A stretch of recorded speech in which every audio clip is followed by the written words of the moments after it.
Muslim. He does online lectures based on the guidance of the Quran alone on platforms such as Facebook and YouTube, and recently TikTok. He has a background in MSA and classical Arabic, and he has translated the Great Quran with transliteration 2021 edition, and is the author of Refer to the Quran Volume 1. Brother.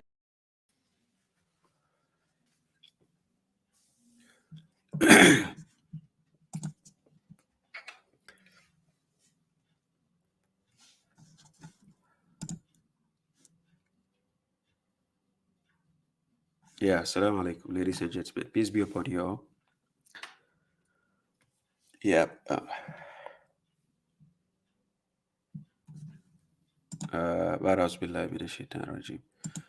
I seek refuge with Allah against the accursed devil. This is my way I invite to Allah by perception, I and whoever follows me, and glory be to Allah, for I am not among the idolaters, that is the mushriks. Yeah. Thanks to God, we are here again this week. I'm streaming live from TikTok, Facebook, and YouTube at the same time. You find me on my platforms, the Correctional Officer, right? Or babashuaib, right? And I'm using the same initial, the same name on all my platforms, right?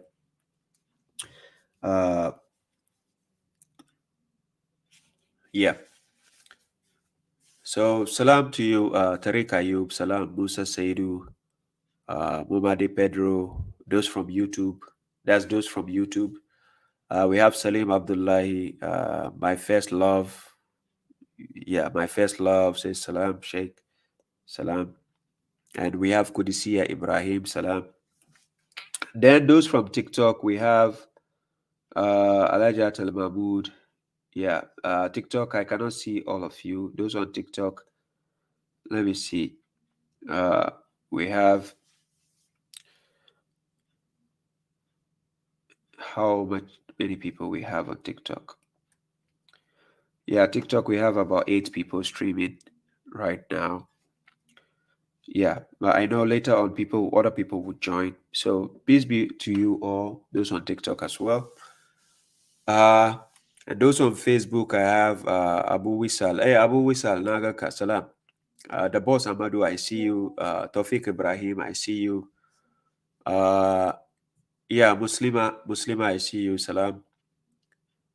Yeah, I'm great. I'm doing great. Abu Wisal. MD Bawa, salam to you. Francis Sanusi, hello, bro. I see you. Salam. Yes. Yeah. Muslima, you're welcome with your question. Yeah. But I just need to address two questions before I give the chance for the viewers to ask the question. So I might put my the correctional officer number where people can call on later on to ask. I think the number is here. That is a number below the page for those on YouTube and Facebook. For those on TikTok, I think TikTok doesn't allow me to put the number up there. So unfortunately, I wouldn't be able to put. But for those of you who have the number, if you're on TikTok and you want to see everything, you can go to Facebook or YouTube. Find me with the same name, Correction Officer. You can find the number there and then try to call. Yeah, I'll bring you on, or I'll send a link where you join, like later on, right? For those on TikTok, usually I do stream. I used to stream on Thursdays on TikTok alone, right? Then now I found the means to do multiple streams at the same time, right? So I decided, okay, why don't I just, instead of me doing TikTok and later on put it on YouTube, why don't I stream it live at the same time, YouTube, Facebook, for those who need it most, right? So here we go. Thanks to God, we are here once again, right? I chose the topic, Know Your Islam, right? Know Your Islam. Just as when you go to Surah Al-Kafirun, chapter 109, the Prophet who is the same as the messenger, was asked to tell the kafirun, the disbelievers, the rejectors, Qul ya ayyuhal kafirun, oh you the disbelievers, right? The reason why he tagged them by that name, because that is what they are, right? So that's name tagging. It's not an insult. It's never an insult. It is a description of a person's personality or character, or what the person is actually practicing. That is what makes you defined. That's why in the Quran we have allocations to believers, mu'minun. We have allocations to muslimun. We have allocations to kafirun, munafiqun, zwalimun, hasidun. Like it goes on and on. It's never an insult. Sometimes people mistaken me, babashuaib, the correctional officer, to say that I'm insulting people. Well, you might take it as an insult, but I don't insult people. I describe people. I describe what they do and who they are. If you see me calling other people mushriks, I'm not insulting you. What is the definition of a mushrik? A mushrik is somebody who does shirk. He associates something with something he doesn't have permission to do. That is a mushrik. So when I call other people mushriks, I can justify it. That's why when I call them out for dialogue, they are scared to step forward. I can prove to you why you are a mushrik. The reason is when somebody goes to steal and he's caught and he's a regular criminal, what is the name for it? They call him a thief. Is it an insult? No. Why is he called a thief? Because he steals regularly and he now finally he's been caught. So when he's caught, they tell him, oh, so you are the guy who has been stealing our money here. So you are a thief. It's never an insult. You are a mushrik, and like you have earned it. So own it. You said Islam cannot be practiced without adding hadith, the garbage hadith you have invented. That's what you said. So that becomes a mushrik, because to you something has to be patterned, right, to the Islam of God before you can be satisfied. When the name of God alone is called, you don't like it. You feel disgust. Quran chapter 39 verse 45. You are disgusted by it. So you in turn become a mushrik. I don't care whether you call yourself a Sunni, Shia, Tijaniya, call yourself Islamiyya, whatever you want. But so far as your character, the definition of what you represent, every intellectual person can categorize you. It's as simple as it is. It's just like how God made us different colors on earth, right? And different races and nationalities and whatever. Even with the birds, same thing. We have different colors. Even with the cats, I would say you go among the cat animals. We have the tiger. We have the what do you call it? Panther, leopard. They are all different colors, right? There's a reason why God made us that so that you can define in order to be able to allocate a person or an entity, so that people would know, okay, this is the one you're talking about, right?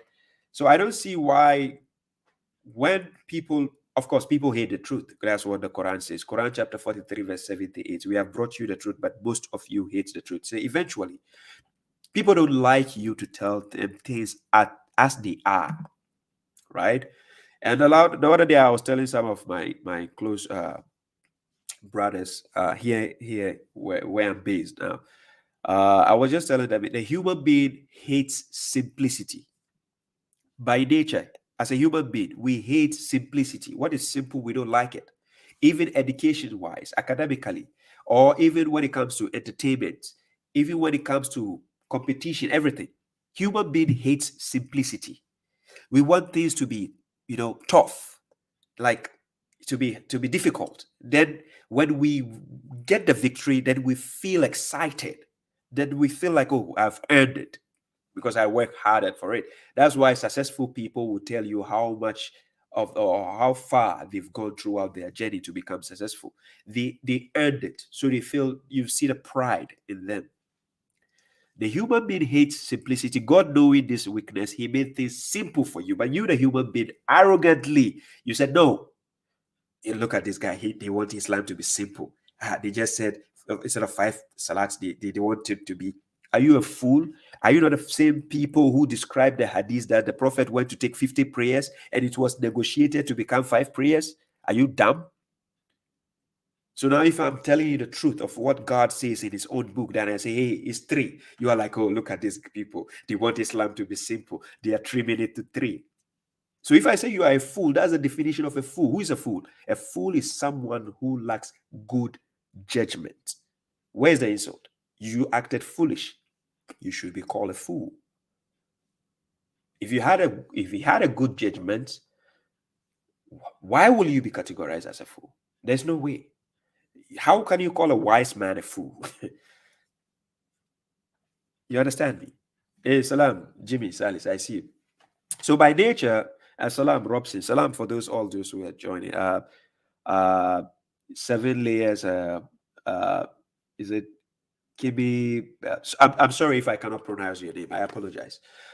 I think my English teacher died early, so I don't want to give myself, a migraine here. So please, if I cannot pronounce your name, forgive me.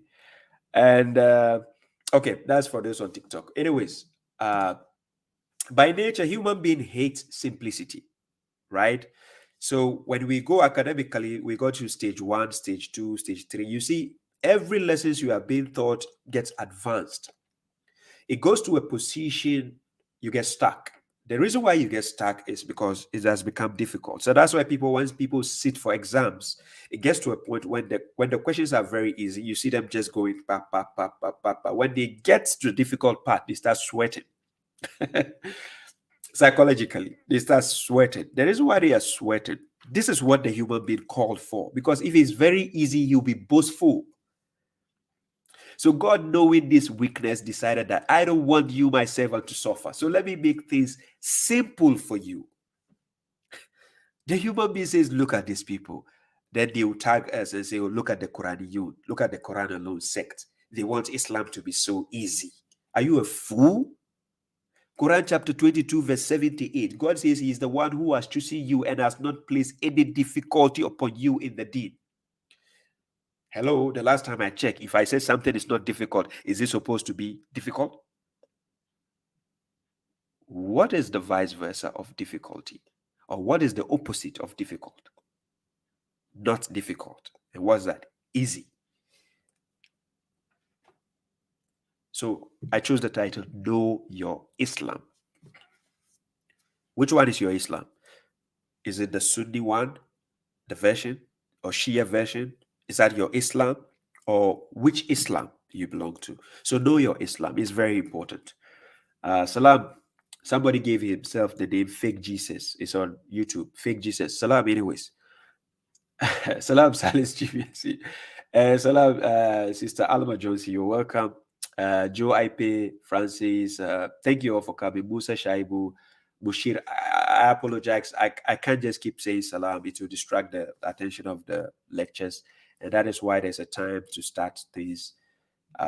So just in case I am not able to mention your name, maybe the time will come where I'll mention. So let me ease out with the salams. Yeah. Anyways, so by nature, the human being hates simplicity. We hate simple things, simple instructions, simple assignments, simple tasks, simple everything. We hate it. Like when people even dress simple, they just look at their dress like, it looks so simple. You understand? And this is why when people become advanced in life, they don't want to look flashy. They just want to appear simple, because they've gained the wisdom of understanding that it's not the flashiness of your fashion or appearance that will determine how your personality or how the potential you entail. So what people, the missing link here is simplicity. When I say know your Islam, if for whoever has heard my podcast concerning when I said know yourself, I'm talking about knowledge, right? God says in Quran chapter 17, verse 36, وَلَا تَخَفُ مَا لَيْسَ لَكَ بِهِ عِلْمٌ. Do not pursue that of which you have no knowledge, right? It gives you simplicity. When you know what you are doing, you don't struggle, you don't suffer.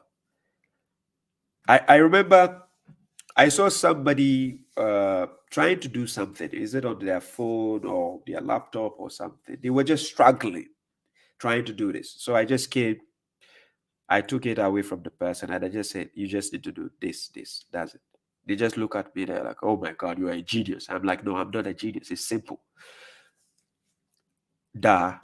It's simple because you refuse to pursue what you have knowledge in.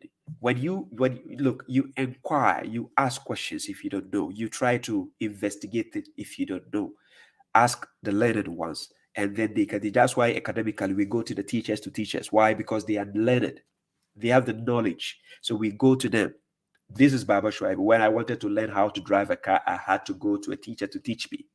When Moses wanted to know certain things about life, he went to a teacher to teach him. Quran chapter 18, verse 65 to 82. Seeking knowledge is allowed. Right? Mawiya, Nagaka. Yeah, seeking knowledge is allowed. But however, there is the way you have to seek knowledge, right? Even in the knowledge of the hadith, you have to seek knowledge of hadith. It's important. The reason is you have to know what your enemy is studying. You have to know what your enemy knows. It's very, very important. Right? It gives you a upper hand when you are interacting with your enemy, because then you know their secret, you know their weakness. Yes. And I, for instance, I studied the Bible, right? I have the Bible. I studied the Bible. It got to a point I nearly translated the Bible, but the reason is I put a hold on it, right? Because what am I trying to do? Where is the original text? They don't have. Look, the Bible doesn't speak about in which language it was originally written. Unlike the Quran claimed to be in Arabic language. The Bible doesn't claim to be in such. So for me, I don't see the need anymore to say I want to translate the Bible, because it originally, in which language was it, for me to be able to put it side and side, like a side note. It's like, no, Jesus was not a Greek. Even the Hebrew language, I can actually ascertain that that's the Hebrew language, because it seems the Bible is encompassed with Aramaic language and Hebrew. So which is which? And which one did Jesus speak? Because when he says ellah, ellah, lama sabachthani, it was in Aramaic, not Hebrew. So all these things, it gives me the red flag not to go into deeper to say I want to translate that. And the reason why I did with the Quran, because the Quran on its own testify for itself.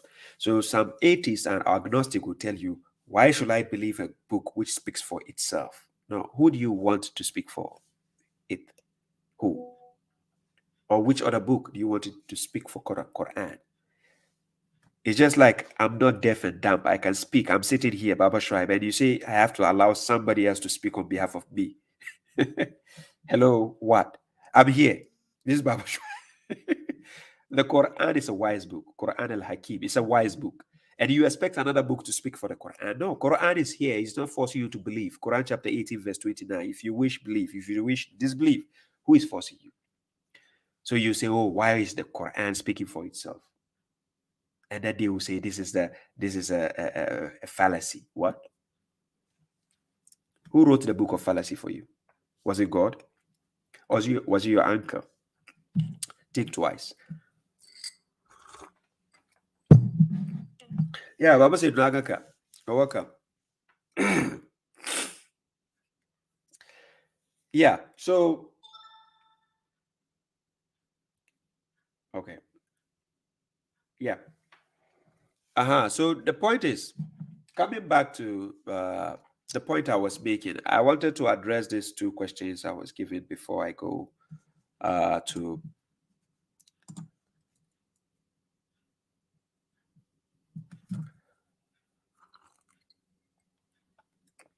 yeah, I'll be coming to your question, Muslima. I think your question will be a third on the line. Yeah, it will be third on the line.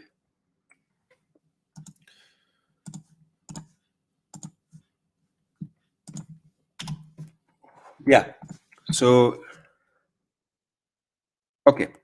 So in a nutshell, I want to say the human being hates simplicity. So God has actually made things simple for us, right? When you give people simple things, assignments, simple things, they overlook it. And that is why God gave Adam the simple instruction. Quran chapter 7, verse 19 to 20. La takarab hazi shajara. Do not approach this tree. Do not approach. Go next to the tree, right? But he has to go. It's a simple statement. Somebody will say, why would God tell him don't go to the tree? No, the tree is it for your father. If I have a phone and I say don't go next to my phone, don't ask me why do I say don't go.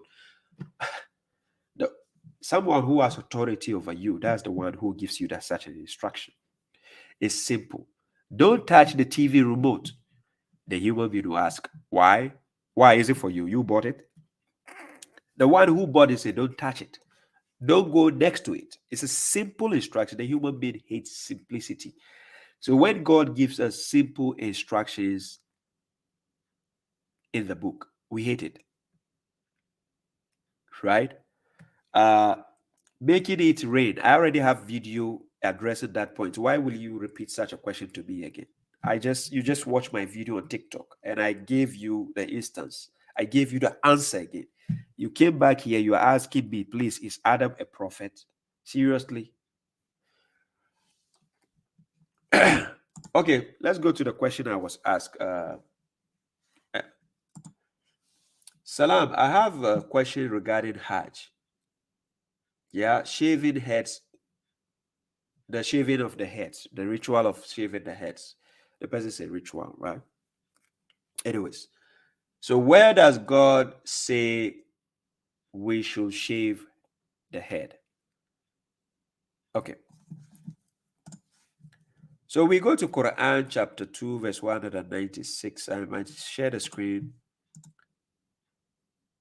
Now, first of all, we go to Quran chapter 48, verse 25 to verse 27. For those on TikTok, you will not be able to see the verse I'm going to share on the screen, but you hear me read it, right? So Quran chapter 48, verse 25 to verse 27. And I share the screen.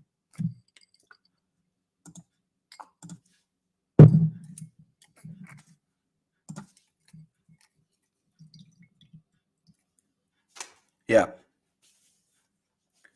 So the verse says, they are those who disbelieved and repelled you from the sacred masjid, that's the sacred mosque, while the sacrifice was restrained, the hadiyah was restrained from reaching its location. Because the concept is when the sacrifice has been made, those meats has to be sent to the place of location where it should be distributed to the poor and the needy and everybody. If you read Quran chapter 22, Quran chapter 22, you start from verse 27 to verse 29, you see the concept of how people should be fed, the content and everything, right? But this is in the context of when the prophet was alive. These verses I'm going to read was when he was alive, how it should be done. And similarly, for people there in Saudi Arabia, what they have to do. But then if you're based in your home country, the nearest masjids you have there, it can be done, because that is the place of submission where people come to show their submission, or people meet for gathering in order to commemorate God. So in that location, it's easier to locate any servant of God, right? So Masjid, while the sacrifice was restrained from reaching its location, if not for the believing men and the believing women whom you did not know that you might step on them, thus shame will have struck you, the believers, from them without knowledge, so that God might admit whomever he willed into his mercy. If they had pulled away, we would have punished those who disbelieved among them with a painful punishment. If you read verse 26, it says, because those who disbelieved had put fanaticism in their hearts, the fanaticism of ignorance, right? Thus God sent down his tranquility upon his messenger and upon the believers, and obligated them with the word of piousness. And they were worthier for it and qualified for it. for God is aware of all things. Now we go to 27. Now this is where the shaving comes in. Then God says, God has certainly told the truth to his messenger with a vision, which is a true vision. And what is the true vision? You will enter the sacred masjid, that is Masjid al-Haram. You will enter it, if God wills, safely, with your heads shaved and shortened.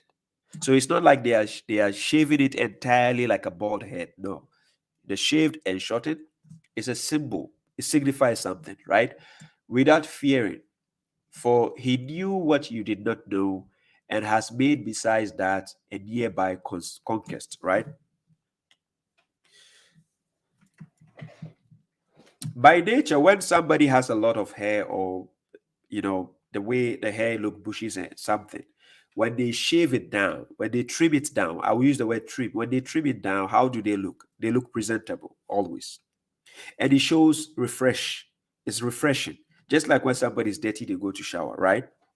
But when you check in these verses, when God gave the prophet a vision, the messenger a vision, and the vision is they will enter the Masjid al-Haram, if God wills, safely, with their heads what? Shaved and what? Shortened. So shaved and shortened without fearing. Then he says what? For he God knew what you did not know, and has made besides that a nearby conquest. So when you start from chapter 48 verse 25, you see the context. If you start from verse 24, they met in the center of Mecca, right? For those who are telling you the Masjid al-Haram is not based in Mecca, check the context of Quran chapter 48 verse 24. It mentioned the center of Mecca, and then it continues 25. It mentions the Masjid al-Haram, and it mentions the location. That is the location for the animal sacrifice, when the sacrifice to be sent. So the messenger and the believers actually did that, and it was rejected by the disbelievers at that time, because they were in charge of that place at that time, because they were superior, the disbelievers. And you remember, if you read Quran chapter 8 verse 34 to verse 35, you see what I'm saying. The disbelievers were the ones in charge in the first place before the believers conquered them. So that's why God gave them the victory, the believers the victory to conquer over the kafirun. So in the context of shaving the head, the reason is, it started with the messenger and the believers, and that is part of the vision God has shown him and what to be done.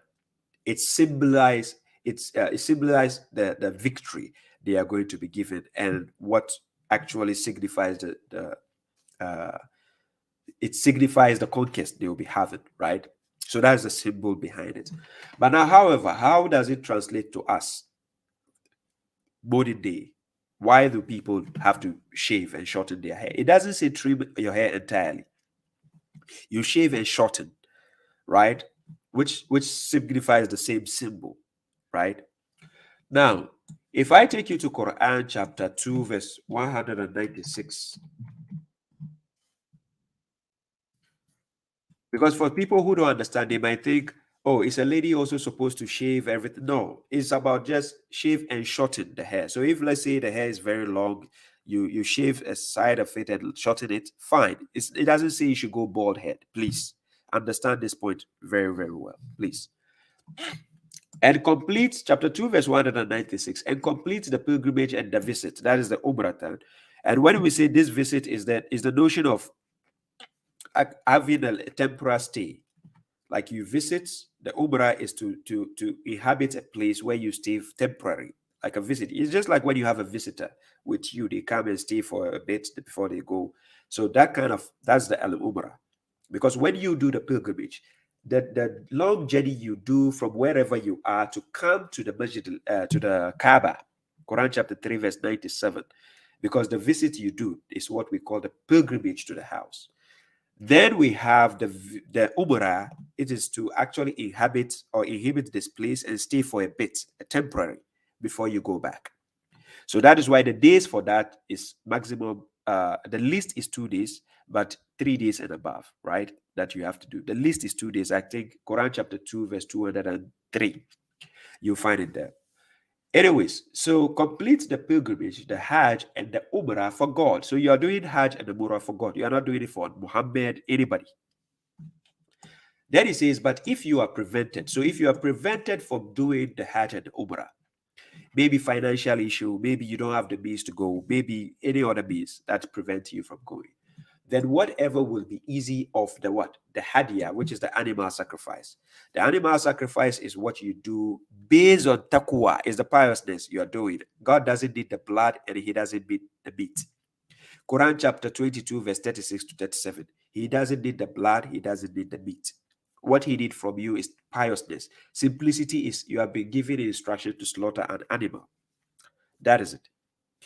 So if you cannot do the Hajj and the Umrah, what you need to do is you have to do the animal sacrifice, right? So somebody will say, if I'm a lady, I don't want to cut an animal. Can I do it? Can I let somebody do it? Yes, he's doing it on your behalf. Just like if you have a letter to write to somebody, you can call a young guy to come and sit down, or your son or your daughter to write it for you, but it's writing on your behalf. But you are alive. That doesn't mean you are dead for somebody to do. You are alive. But because you cannot hold the knife to do it, somebody's doing it for you. Fine. Anyways, and do not shave your heads until, so this is a condition here. Do not shave your heads until, if I say do not wake up from sleep until the sun comes out, it's a condition, right? So this condition says, and do not shave your heads until the sacrifice has reached its location. Just like we saw the prophet and the messenger and the believers at his time, Quran chapter 48, verse 25 coming down, you saw what they did, right? They did the animal sacrifice and then they sent the sacrifice to the Masjid al-Haram, and the disbelievers stopped it. They restrained it from going, from the sacrifice coming there. So what happened is, still, according to God, it is accepted because it was only the disbelievers who stopped it. So then God told the messenger and the believers to what? To shave and shorten their heads. It's a ritualistic procedure. Now, when we say for people who don't understand what we call a ritual is any customary observance or what? Practice. Or you can say the prescribed procedure for conducting religious ceremonies, right? So, and I repeat, any customary observance or practice. But when it comes to the notion of faith, religion, and when I define religion, I'm talking about believing in a supernatural being who controls your destiny, because he is the one to tell you what to do. So we are serving God. Remember, we are worshiping God and serving God. So he's telling us what to do, right? It is not about what we want to do. You're serving God, you do what he asks you to do, right? In order for me to explain this part, I was working at my workplace. My boss gave me a certain instruction. Somehow it didn't make sense to me, but it made sense to him. And I'm serving him, my boss at my workplace. So I had to do it for him. I have to do it because I was serving him. It might not make sense to me. Listen carefully. But even though I'm doing it for him, it is for my own good. Why? Because after doing it, I get what? My salary. That is the wisdom behind when you follow a particular instruction. Yours is just to understand that instruction first. It doesn't need to really make sense to you. For instance, I give an example. We believe in angels, right? Have you seen an angel before? No. To an agnostic or atheist, he thinks you are dumb because he thinks, why would you believe in spooky shit? Things you don't see. Right? And that's why we call it faith. He said he believed in evolution, or she said she believed in evolution. Has she ever seen a chimpanzee becoming a human being before? Or an ape becoming a human being? No, but they believe in it, right? So they are trying to tell you to prove there's an angel or God? No, it's faith. What do I lose if I believe there's God? What do I lose? But I'm not believing in vain because I have the evidence to it. Yes, there is God. That's why I have life. And that's why we die and go back. And he told us the same thing, right? But coming to the point, when sometimes you are given an instruction, it might not make sense to you now, but later on it will make sense. Have you ever asked yourself why witches, wizards, a lot of people, whether they are Muslim or not, they do rituals? Have you ever asked people who believe in mysticism or anything, how the ritual plays a role in their lives. Even if they are idol worshippers, just be curious enough. Just go out there. Ask people who do rituals, how does the ritual impact their lives? And you will know from different angles how rituals impact people's life. But you just need to understand what the ritual is about. It's not like you're just doing it because it's a ritual. No. So that is a wrong side of having faith, right? If you have faith in something, you have to work for it. It's not like you just have faith and you say, oh, I just believe, that's it. No, you work for it. So now coming back to this verse I was reading, right? It says, if you are prevented from performing the Hajj and the Umrah, then whatever will be easy of the animal sacrifice. So then he says what? And do not shave your heads until the sacrifice has reached its location. That is when you go to Quran chapter 22, verse 33, you see the instance there. And whoever is sick among you, or with him is an injury to his head, or we can say or her head, then a ransom of fasting or alms or a religious rite. And when you are safe, meaning when you are safe, you don't have injury to your head, you don't have any problem, you understand? Then God says that whoever will be what? Provided for the what? Umrah at the pilgrimage. Because that when this person has gone for the pilgrimage, at the pilgrimage, let's say, number one, let's say you can do the Hajj and the Umrah. When you do the Hajj and the Umrah, before you go, you have to send the sacrifice, right? Before you start. They will do the animal slaughtering where they send it to give to the charity, the meat they give to the poor people and whoever they want to give, right? Now, after that, you go and shave and shorten the head, your hairs, before you go and start your Hajj, right? Now, let's say you are not able to go to the Hajj. Then you have to do the animal sacrifice. And when you do the animal sacrifice, you don't need to shave and shorten your hair till the meat has been dispersed and shared among the poor and whoever you want to give, right? Then after that, you can go and shave your hair.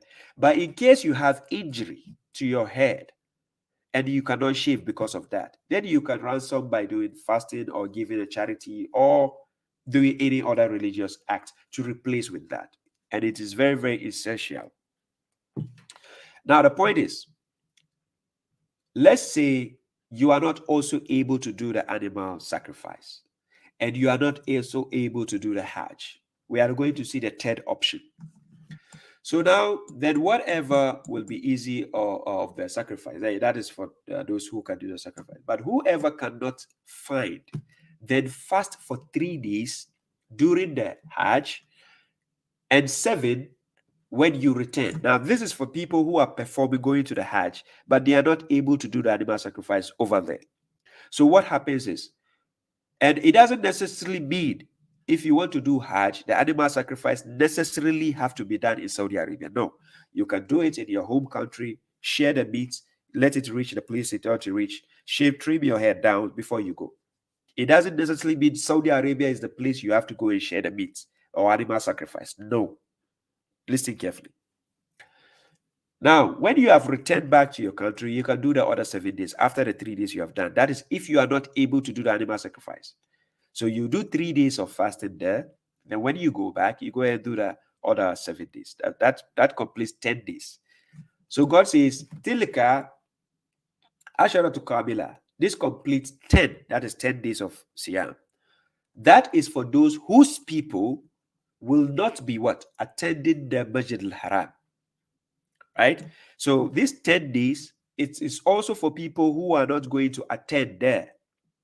Let's say you are not going for the Hajj and the Umrah, and then you are not able to do the animal sacrifice as well. The 10 days Siyam is left for you to do. You, the believer, who is not able to go to the Hajj, and he's not able to do the animal sacrifice. You have 10 days of Siyam to do. But the one who is able to go there and is not able to do the animal sacrifice, then he or she must fast 3 days. And when they go back to their country or home, then they do the 7 days to complete 10 days. So the 10 days become an objective you have to fulfill as a believer. But the mainstream Islam, when I say mainstream Islam, is what the scholars give you. They don't tell you about this 10 days abstinence, the Siyam. They never told you that. They don't even propagate this. They only tell you have to fast on the day of Arafah. It's not in the Quran, right? So know your Islam. And beware of God and know that God is severe in penalty. Remember, penalty. So let's say you have to do something and you have given 10 days to do and you don't do. If you have a bill to pay, you have $10 or 10 euros to pay and you don't pay, what happens? There's a penalty. Do your scholars tell you that? No. So now this explains the part of the question that this sister asked, right? Now coming back, let me see what I've missed.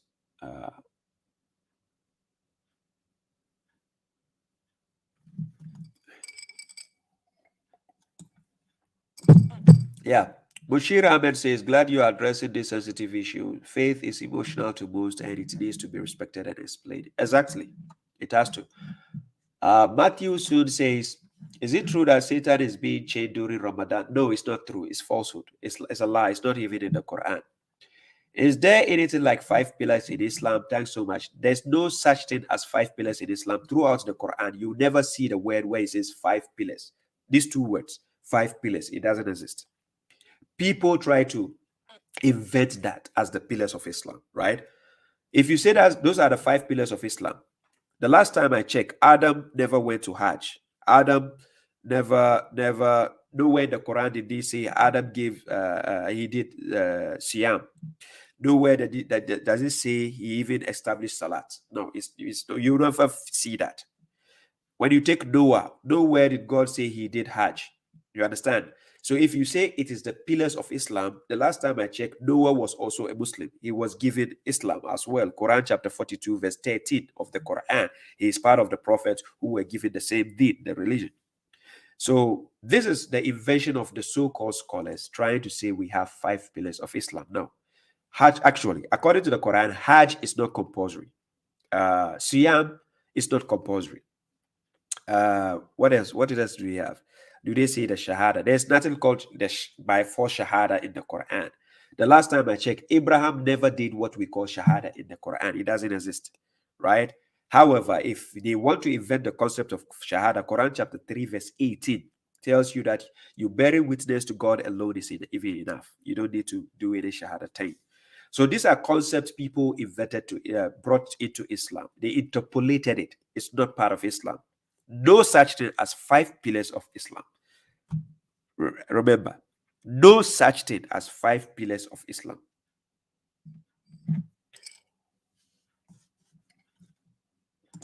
Yeah, salam, Fatima Chin. Salam for those who are joining. Islamzat, Moni Abdullah, Usman, Suleiman, Safiya Stusi. Thank you all for coming. Musaddiq, Jibril, Matthew Siu. Thank you all for coming. You're welcome.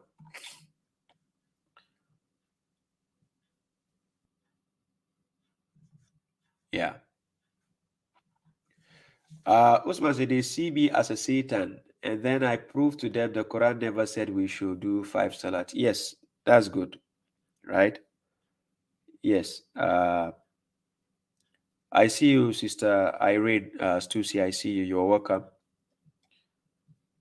Yes, Alhamdulillah.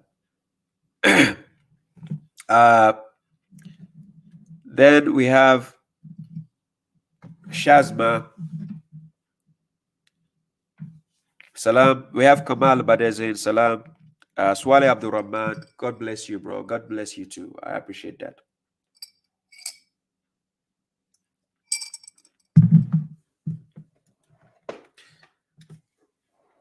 Yeah. Sister Safiya Stussy, I'll talk to you later after the program, inshallah, right? So don't stress up. I know you are watching. Yeah. Yeah.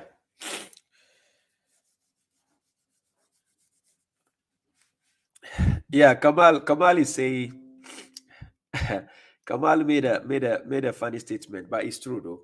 He says, who decided that the first generation of Muslims were rightly guided? That's what always the sectarians, the mushriks will tell you. They will say the first generation of Muslims were rightly guided. And they will keep making Islam seem that Islam started with the time of the Prophet. This is how the mushriks always do, right? Now, let's go to the second question. So that first question is done. Second question, somebody was asking me. Now, this is a sensitive question, right? So please, whoever is going to listen to this second question, don't take it personal. I'm not taking sides. I just handle the truth as it is, right? We have brought you the truth, but most of you hate the truth. So it's just the truth I'm going to give out. And there's nothing like my personal opinion. This is just the truth. To whoever it may concern, right? Okay. The second question is, somebody's asking me concerning Rashad Khalifa. And then he said the code 19 in the Quran, right? And he says, I think he found something beautiful in the Quran, the mathematical structure. But Rashad himself and his followers until this time, which are the submitters, they call themselves submitters. Even though the word submitters from Arabic to English, it means somebody who has submitted to God, right? But they call themselves submitters, right? Which is Muslims in essential. They still pray 5 times a day. This is the group of Rashad Khalifa, right? They pray 5 times a day. So I think he still had too much influence from his Sunni background, right?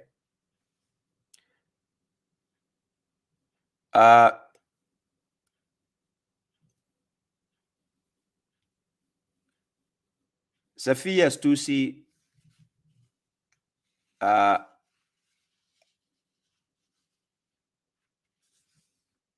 take it cool, okay? Calm down. I'll talk to you after this program, inshallah, okay? So calm down. Just be with us. Watch, please. Just be here, watch. Whatever distress you are facing, calm down, please, right? And just watch. Let me finish this. May it be this will be beneficial to you, inshallah, right? Yeah, thank you, Baba Sidi. Okay. So the person says, so I think he still had too much influence from his Sunni background. Then he says, I don't know if you looked into it already, but I haven't seen any video of you in this topic. Actually, I've done a video on it before. I think I've done about 2 videos on that. Not a full lecture, but I spoke about that. The reason why I don't want to take it personal and speak about that, because there's one this respectable elder I respect so much, which is Edip Yusel, who actually was influenced with this with this kind of concept. And I've tried interacting with him, I think 1 or 2 times, but we didn't get to the bottom of the detail itself, right? But however, I'm going to address this topic right now. So in case this reach Edip, I know in the future we will get the chance to talk about this, inshallah, at the right time, right? Remember, I am the correctional officer. Okay. So now the person is asking concerning this 19 miracle. So where did it emanate from? Or where is the source? Where does it come from? So let's go and ask Rashad Khalifa himself where it started. We are going to the book of Rashad Khalifa himself. This is from the horse's own mouth. So listen carefully. So I'm going to share a picture. It's actually coming from his own book, right? And let's see what Rashad Khalifa says. So when you go in his own book, page 6, I'll put it here.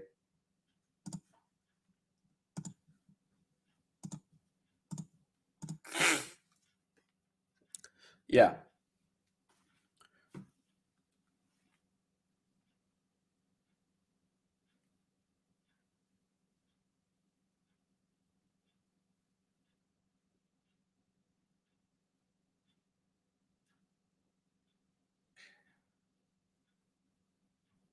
Yeah. Sorry about that. So page 6. Oh.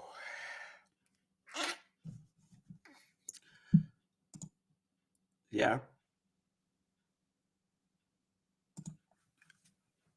Rashad Khalifa said, chapter 74, the hidden secret. That's how he translated the hidden secret. Then he says, further states that some people would declare that the Quran is human made. The Quran has already been declared as human made by people at the time of Muhammad. Yes, they even said Muhammad invented it, right? They already said it's man-made already at the time of the Prophet, right? And that is why God gave that challenge in Quran chapter 25, verse 4 to verse 5 to verse 6, that it was revealed by God, the one who knows the secrets of the heavens and the earth. So even though the disbelievers knew at the time that the Prophet wrote the verses of the Quran, he wrote them down. They know. They even told him that he wrote them down, right? Okay. But this is what Rashad Khalifa is saying, right? So now, he is quoting from chapter 74, verse 18 to verse 25. And let's see what Rashad Khalifa, how he translated the statement. So he said, he reflected and decided, what a miserable decision. Indeed, what a miserable decision. He looked at Quran, then he frowned and rejected the Quran. This is Rashad Khalifa's words I'm quoting. He wrote this book. Then he turned away in arrogance. He said, this is enchanted magic, maybe sorcery, right? This is human made, right? So this human made has already been said at the time of the Prophet, because we are quoting from the Quran. It is not something which is being said after the Prophet, right? So human made has already been said at the time of the Prophet. So if it is talking about the miracle 19, then what is the Prophet conveying to the people at that time, or the messenger? What was he telling the people? Oh, this is about miracle 19, right? To come after me. Okay, so that is one of the reasons of Rashad Khalifa. Now we continue. Then we learn that those who decide that the Quran is human made will be proven wrong by the number 19. That's what he said. Then we learn that. We learn from where? The moment you learn something, it must have a source. If I learn how to fix mobile phones, the moment I tell you I have learned how to fix mobile phones, I have a source. So he said, we learn that those who decide that the Quran is human made will be proven wrong by number 19. Out of the chapter 74, verse 18 to 25, I didn't learn anything by 19 there. So where is this? Did he learn from the 19? Okay, let's continue. Then now we continue from 74 to 26 to 30. Then he said, I will commit him to retribution. He is translating the verses. And what retribution? Then he says, thorough and complete, obvious to all the people. On it are 19. That's how Rashad Khalifa translated it, right? I'm quoting from his own book. You go to page 6, right? So now, chapter 74, verse 26 to 30, this is what Rashad is telling us. Now, when you read down, so I will say the further explanation he gave. Now, this is where the question mark comes in, before I question the 19 itself. While the Quranic numbers are defined, then he gave an example: 40 nights, 7 heavens, 6 days. God created the heavens and earth in 6 days, right? So the 40 nights given to Moses, whatever, it goes on and on. Everything is defined according to Rashad. But listen to what he says. The number 19 is not defined. So the number 19 has not been defined in the Quran. That's what he said. So your correctional officer is going to show you whether the 19 has been defined or not. Listen carefully. When we continue, when he said this indicates the purely mathematical function of this number. If it has not been defined, how did you deduce that it is a mathematical function? It has a mathematical function. Anyways, then he continued. He says only one other Quranic number is undefined, namely the number 8 in Quran chapter 69, verse 70. So according to him, 2 numbers in the Quran are not defined. Quran chapter 69, verse 70 talks about the number 8 when it talks about, I think, the angels holding the throne of God on the day of judgment, something. So now, he didn't define the Rashad Khalifa didn't define to us number 8. Now he's going to define to us number 19. So that is how he invented the 19 miracle to protect the Quran. By this miracle, they took 2 verses out of the Quran, which is Quran chapter 9, verse 128 to 129, Why? Because they say he called the prophet merciful and kind and merciful, and that is the attribute of God. That is one of the reasons he gave, right? Okay. Which is a fallacy, by the way. It's a flawed argument, because if you go to Quran chapter 12, verse 90 to 92, chapter 12, verse 92, and so on, it talks about God is the most merciful of those who are merciful, right? He is the most merciful of those who are merciful. So other people can be merciful as well. It doesn't matter, but it's not a comparison to God. So if the prophet or the messenger is said to be merciful and kind, there's nothing wrong with that. Listen carefully. So now we continue. So this is the reason Rashad Khalifa gave, right? Let me stop sharing. Now pay attention. This is the reason Rashad Khalifa gave. This is from the horse's own mouth. However, somebody like Adib Yusel, who I respect, I'm not an opposition to him, right? I respect him. But he agrees with this tactic, but he wrote a book called 19.org on this. So I wanted to interact with him directly. I can use Rashad Khalifa's system to question him and then to see where he differs from that point. You understand? Maybe because I have the notion that he has upgraded from that, because remember, Rashad Khalifa's translation of the Quran is different from Adib Yusel's translation of the Quran. And Adib Yusel has actually upgraded the translation. So they are different things altogether. You understand? Good. So now, I'm going to help you, the audience, to see the problem here. So I take you to Quran chapter 74. Rashad Khalifa started quoting from verse 18. And now let's check the translation, my translation also, and see if it actually tallies or matches. Remember, mine is word for word. Okay. I'm sharing the screen, but unfortunately, those on TikTok cannot see it. But let's see. So 74 verse 18, it says, indeed, he pondered and estimated. 19, and how he estimated was to oppose. Verse 20, and how he estimated was to oppose. Verse 21, so he observed. He's talking about the human being who rejects the truth. And then frowned and scolded. And then turned back and became arrogant. Verse 24, and said, this is only traced sorcery. Verse 25, this is only the word of a human. Verse 26, then God says, I will burn him in hellfire. Verse 27, and what will make you know what is the hellfire? Verse 28, it neither remains nor lives. So remember, check the context. The subject of discussion is talking about the disbeliever, and then the next coming that we all know disbelievers will be punished by hellfire, right? So now the hellfire is being defined. Check the definition. So the fire neither remains nor lives. Scorching the skin. So I put the word, it scorches, but it is the scorching. It's used as like a present continuous, like an adjective, right? Scorching the skin, lil bashar, or to the skin or to the human being, right? The word bashar can also mean a human. So it is scorching you, the human being. The hellfire is scorching the human being, or it is scorching the skin of the human being. Because according to the Quran, in several verses, God says the skin will be burned and it will be replaced. Okay. Then God continues the context. Remember, context is key when you know the subject of discussion. Context is key, which unlocks everything when you know the subject of discussion.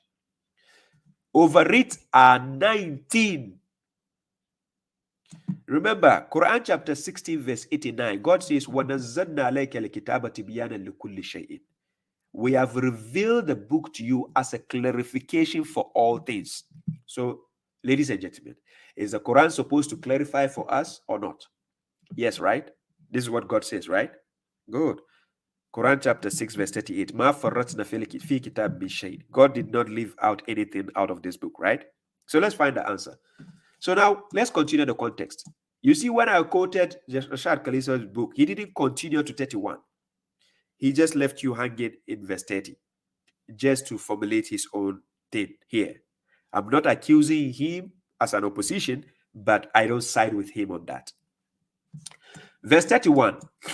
Now let's go and see. Did God actually define the number or not? Rashad Khalifa says the number is undefined. This is what he said.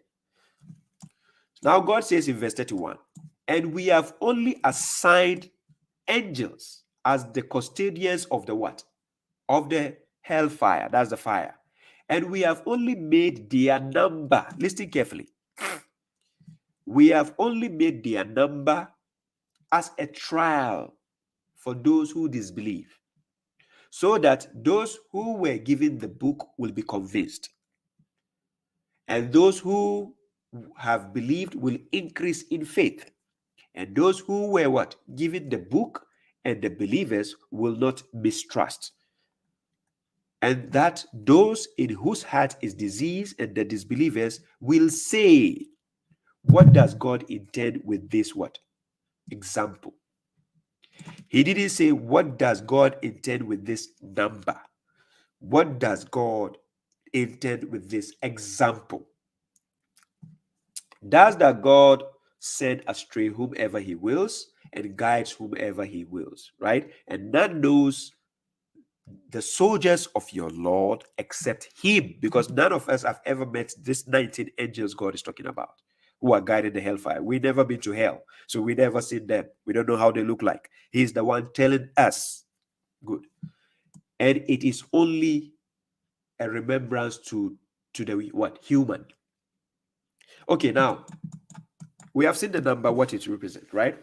So number 19 represents the number of what? Angels. That is the keepers. Last time when I made the lectures, I spoke about the keepers. They are the gatekeepers, right? Okay. Let's go back to number 19. So when God says alayha, in Arabic, the domir, when we say the domir, it means the pronoun. Now the pronoun used there is a feminine pronoun.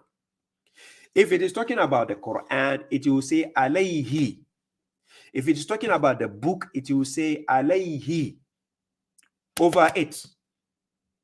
If it's the Quran, over the Quran, alayhi, it will not say alayha.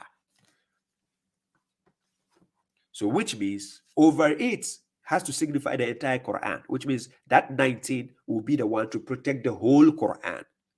But now, alayha, what are they trying to say?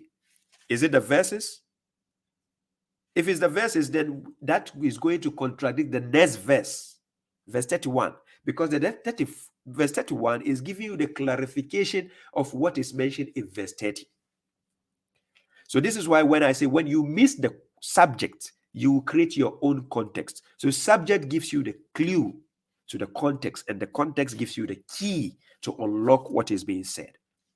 People will create their own context when they lose the subject of discussion. So pay attention when you are listening to a discourse.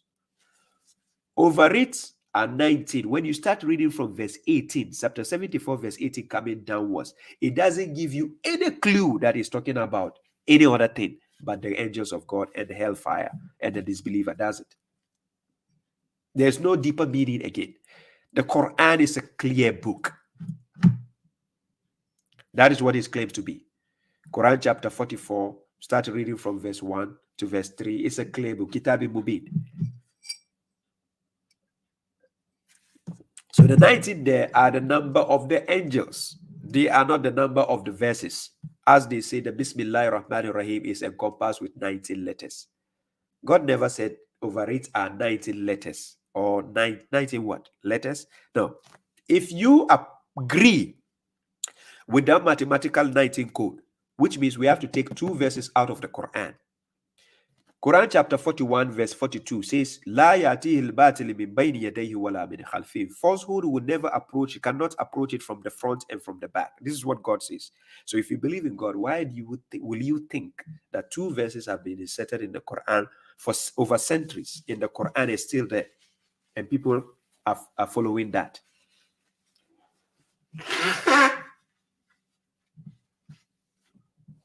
Yeah, sorry. Do you see my point? So that explains the question the questioner was asking me concerning the mathematical code. And for those who have watched my lectures, I did a lecture, when was it? about a mathematical code, which is if you take Quran chapter 84 verse 21, it is the last verse which mentions the word Quran, al-Quran. If you take chapter 2 verse 185, it is the first verse of the Quran. When you start reading the Quran, it's the first verse of the Quran which mentions the word Quran, that is al-Quran. So if you take chapter 84 verse 21, you write it in numbers, 84:21, then you minus 2, chapter 2 verse 185, you get the answer 6,236 verses, and that is the number of verses in the Quran. So for those who have the correctional officer's copy, you can check it. Go to the appendix, you see it.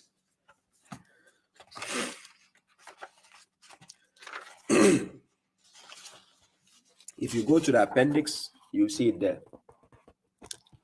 For those who have the copy, if you have the PDF, kindly go to the appendix page. You see it there, right? I don't know if I can share it here and show you. If you go to the appendix, I might be able to share it here.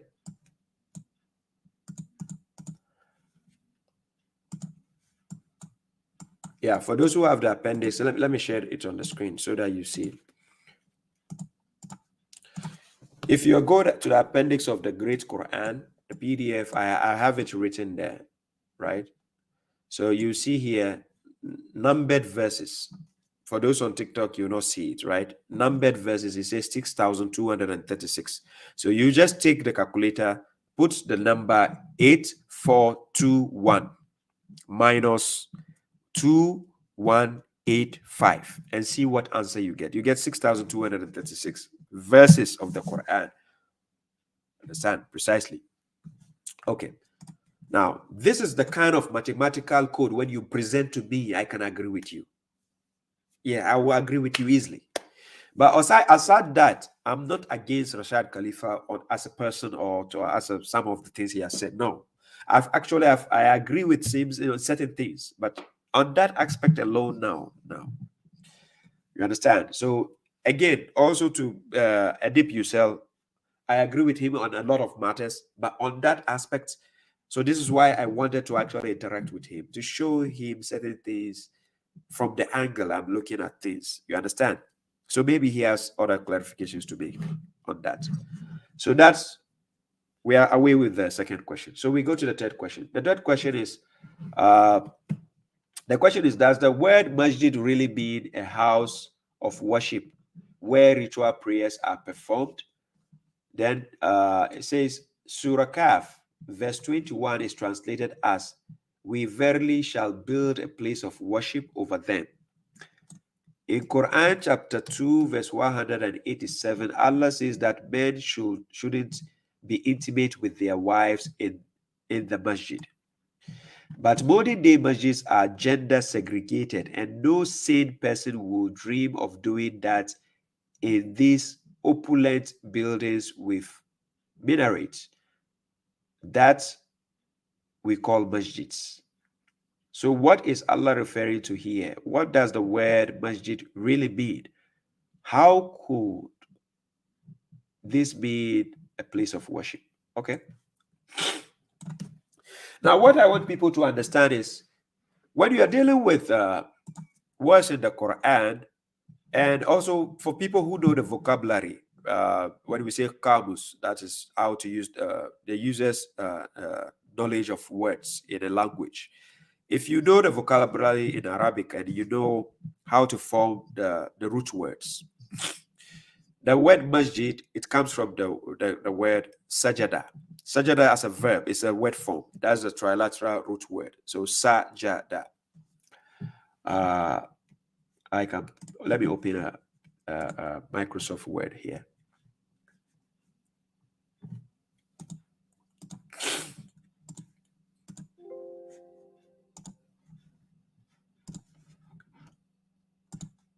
Yeah, bear with me a minute. Unfortunately, those on TikTok, you cannot see what I'm showing. But if you want to see it, later on, if you watch my YouTube channel, you see it, right? Yeah, if you watch YouTube channel, you see it. But anyways, I'm trying to put something here. Yeah.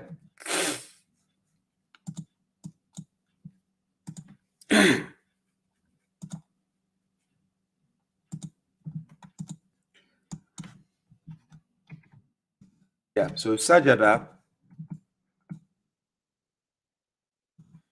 Sajada.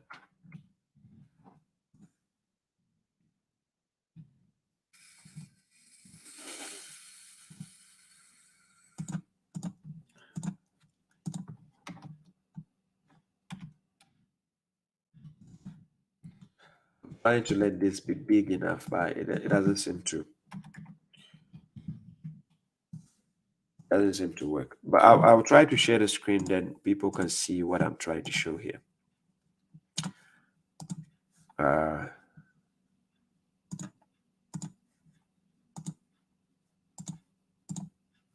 Yeah. I hope it's enough for people to see. I'm trying to get it bigger, but okay, yeah, it worked. So then I can use this Arabic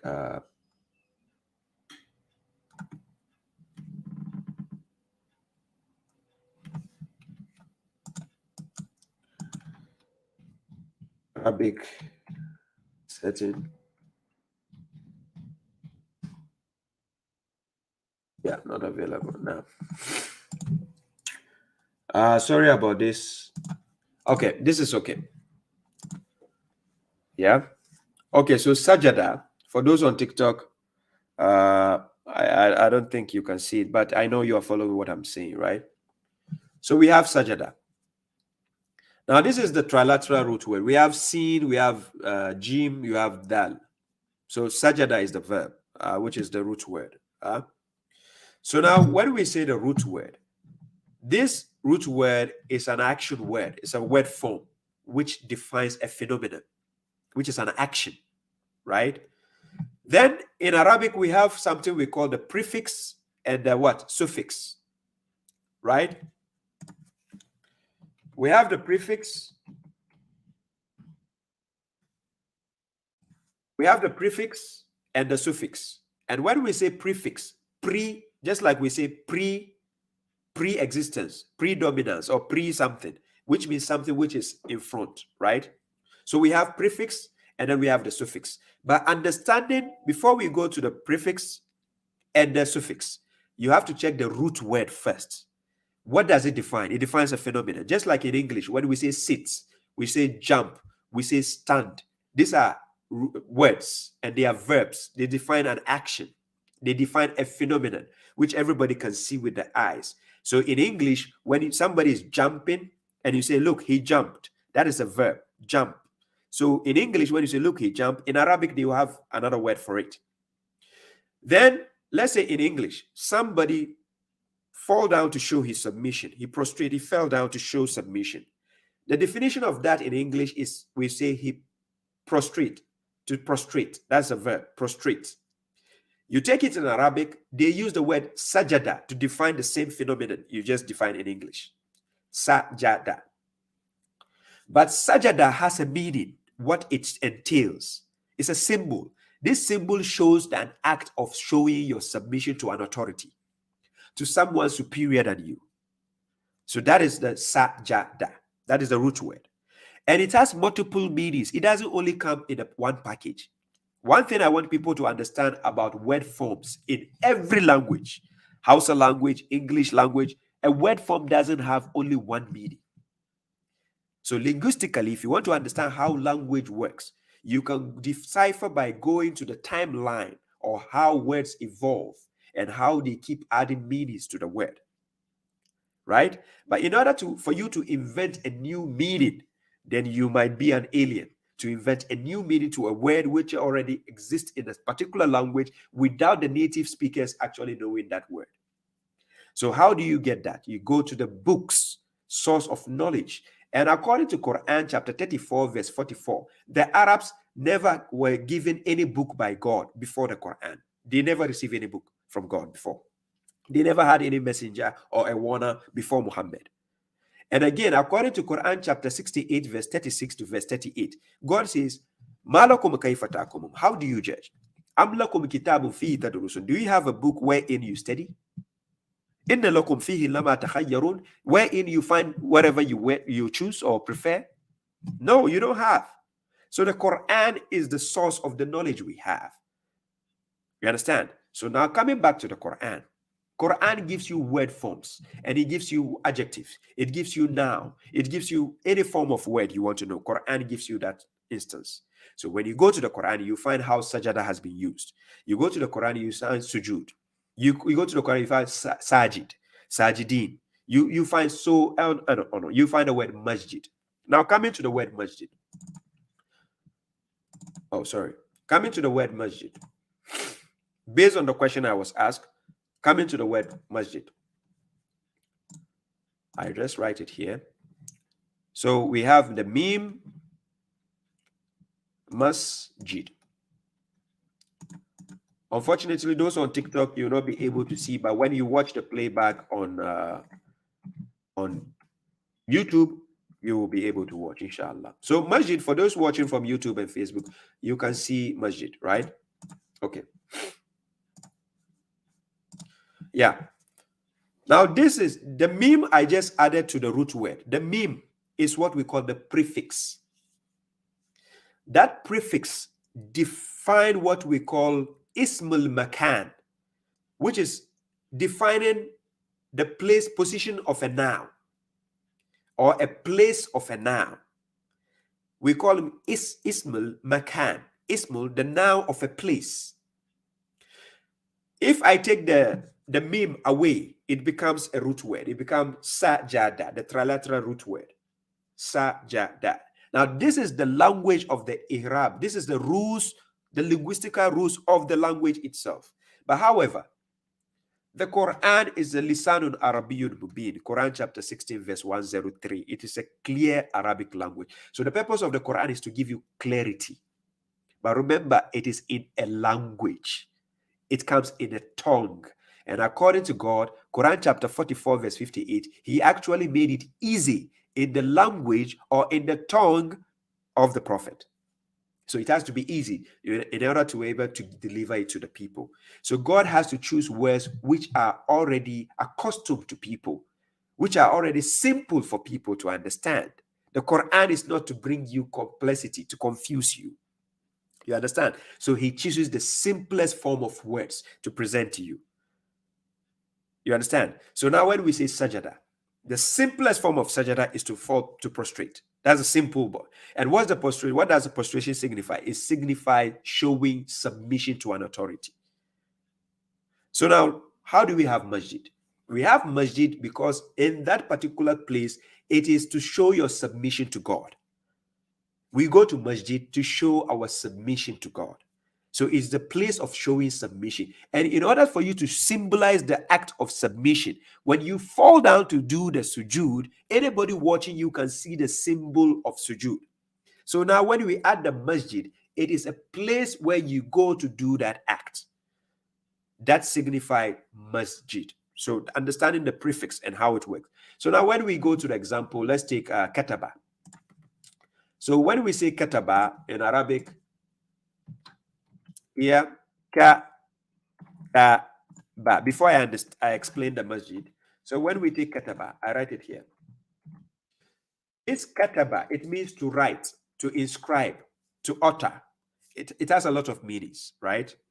Right? To kataba. It has a lot of meanings. Now this kataba, trilateral root word, it's a root word and it's a word form and it's a verb. To write, to inscribe, to utter, like on and on, it goes, right? To transcribe or so on. You can use that. Kataba. Tell any Arabian, mention any Arabian to any Arabian. Yeah, greetings. The topic is Know Your Islam. Greetings, bro, from Finland, yeah? So talk to any Arabian. Just mention the word kataba to him. In the simplest form. Remember, Quran is supposed to bring you clarity, simplicity, not complexity, not difficulty. So just mention the word kataba. Ask him what does it mean. The first word that comes from is right. There's no complicated to say, oh, it has a deeper meaning. You know, it has a deeper meaning than just to write. No, you have to understand where it comes from. You confuse yourself. Ladies and gentlemen, Quran is not here to confuse you. Quran is supposed to give you clarity, what people can see, the phenomenon people understand, and they can vision in their head. That's why Quran doesn't come with pictures, illustrations to show you the pictures, because it gives you the simplest form of words where you can envision in your head and you know what you are being told. Understand that? Now, when we say kataba, it simply means to write. Now, when we add the word mim in front, it becomes maktab. We have maktab.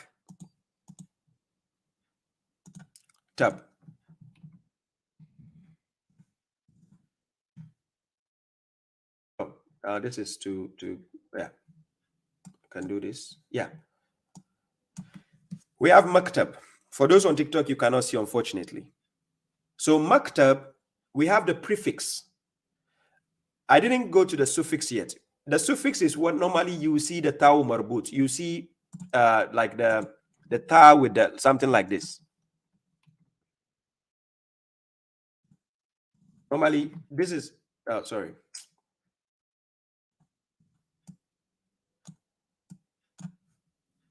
When we say the suffix, for those on Facebook and YouTube, unfortunately for those on TikTok, you not see.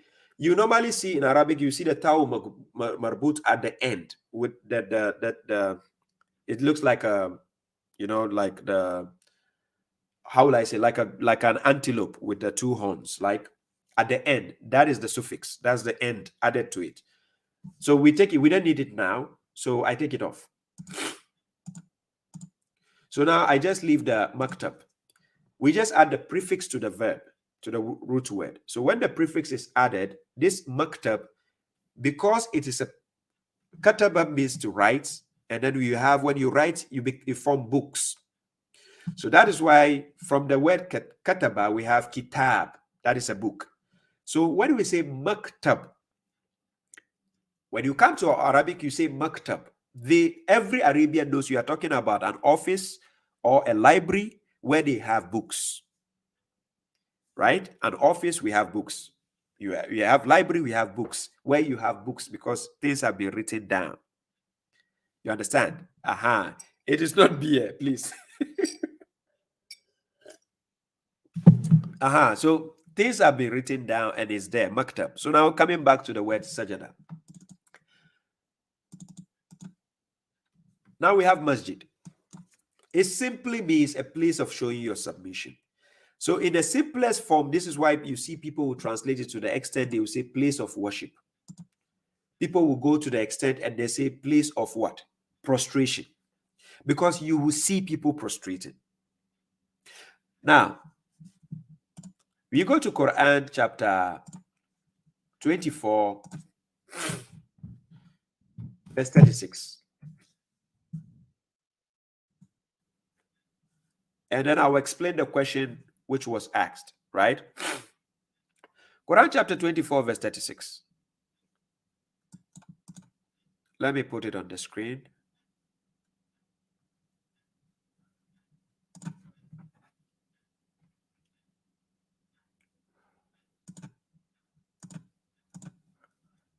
Yeah. Yeah, Quran chapter 24, verse 36. It talks about the houses, buyut. When we say houses, they are plural forms of house, bait. So houses, in houses, God has permitted to be raised and commemorate his name therein, glorifying him therein in the mornings and the what? And before sunsets. These houses are what we call masjid. In Quran chapter 72, verse 18, God says, وَأَنَّ الْمَسَاجِدَ لِلَّهِ فَلَا تَدْعُوا مَعَ اللَّهِ أَحَدًا. The masjids belong to God. They are for God. And do not invoke anyone along with God when it comes to the masjid, because they are a place of showing submission to God.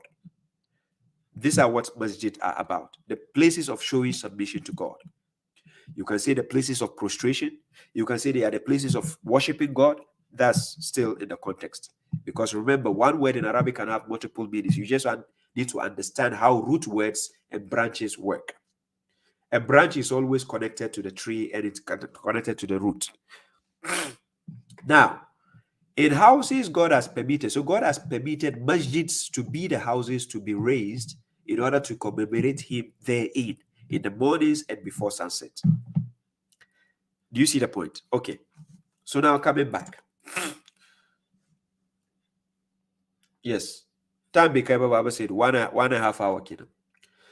So here, masjid, when you go throughout the Quran, in the place of showing submission, place of worship, place of prostration, they are all involved. Now, the reason why in the modern day it is simplified as mentioned as mosque, we all know what mosque is meant for. A mosque is a place where Muslims go to show their submission to God. It might be in the form of prostration, standing, ruku'i, whatever you go to do to show your submission to God, that is the mosque, right? And it's meant for Muslims to go there. And who is a Muslim? Somebody who has submitted to God. So that's why in the modern day it was modernized to mosques. But when you trace the roots going back to the sajada, you still have the same meaning coming forward. Okay, now let's go to the question. So the question says, does the word masjid really mean a house of worship where rituals are performed? Now, when you bring the word rituals are performed, I will say no. I gave you the answer. Chapter 24, verse 36, they are houses whereby they are meant for glorification of God, commemorating of God. Chapter 24, verse 36.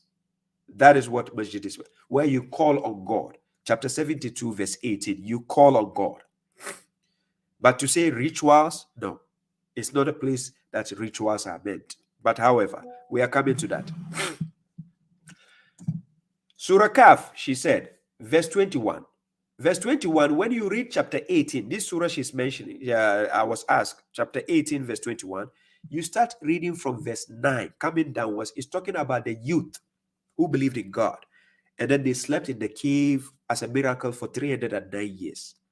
So when these people discovered them, they decided that we have to build a masjid for them, which is a place of showing submission to who? To God, because it's a miracle. God has awakened such, people after a long time, right? So now they have to build that place in a dedication, but it's for God. We all know masjids are meant for God, but the symbol of those youth is to symbolize that they have been what? Protected by God. Okay.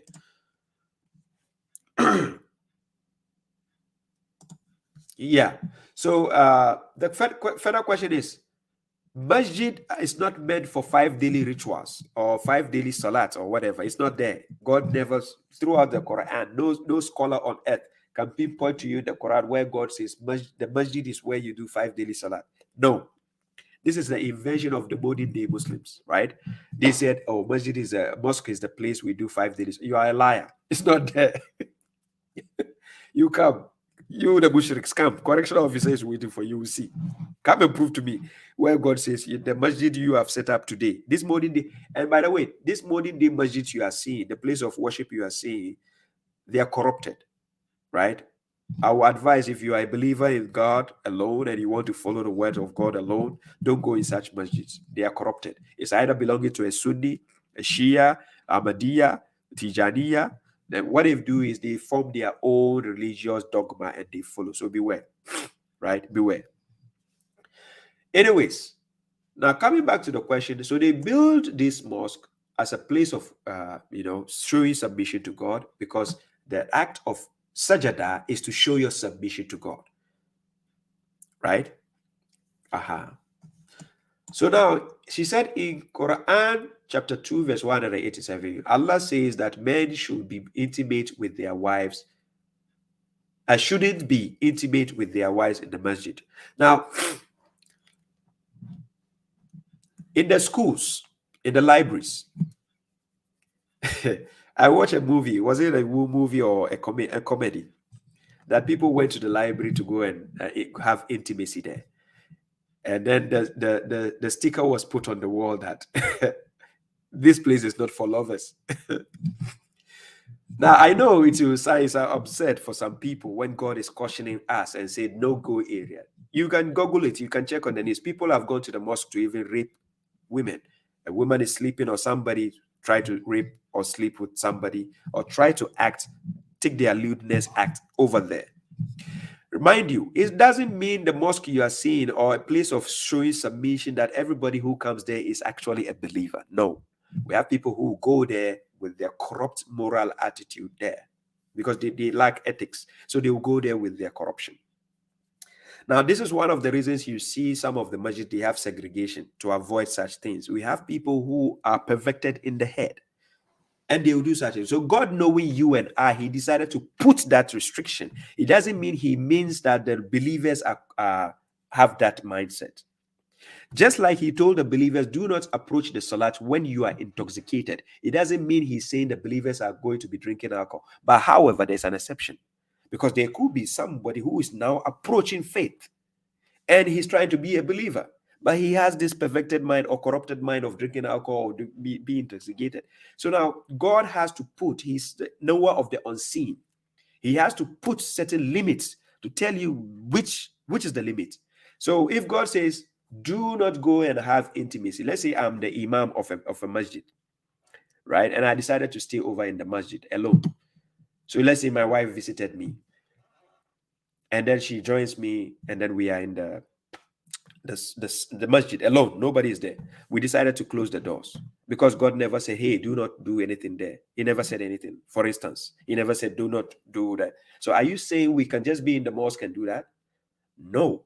The reason is God, knowing that he has to already put the restrictions to avoid you having that mindset of doing such things there. We all know masjid is a place of showing submission. People go to the masjid to steal. They go to rob people. They steal people's sandals. They go in the masjid while somebody's praying. They go to take their handbags and run away. Because it's not everybody who has that same level of faith. So in order for God to give you a limit of what he stops you from ever trying, is to tell you things that you shouldn't approach. It doesn't mean you will do it, but he has to give you the caution. Do you get the point? So certain things are put down as a restriction for your own good. It doesn't necessarily mean you will do it. You see the point?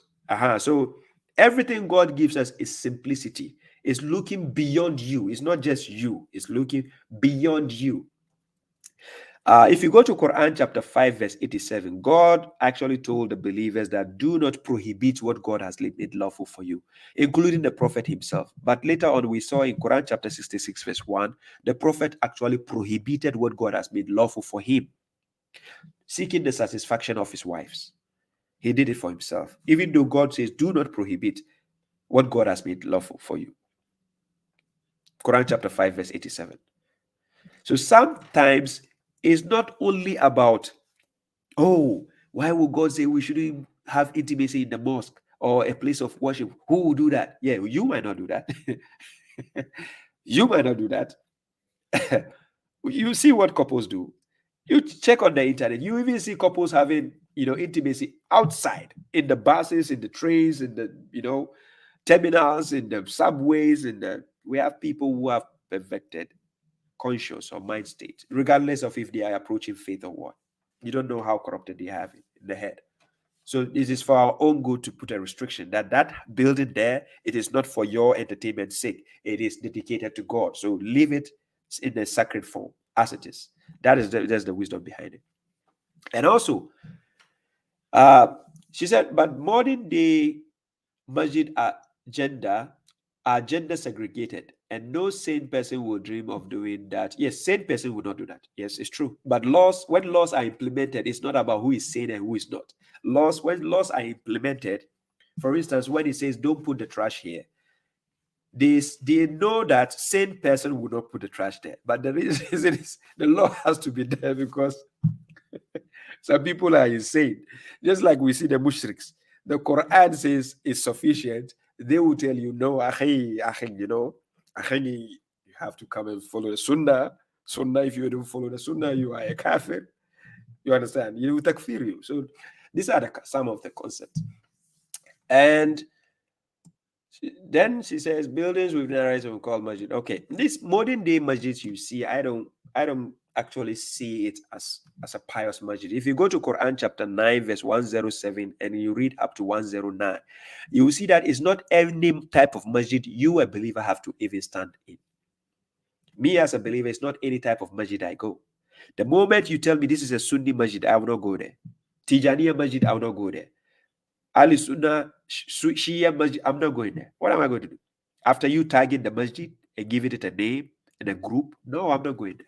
Quran chapter 9, verse 107 to 109 tells you what to do. Don't go there.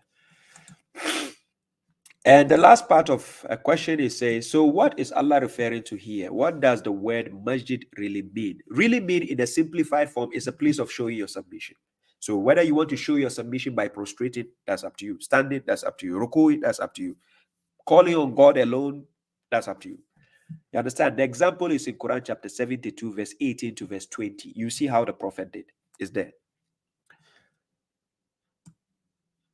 Okay.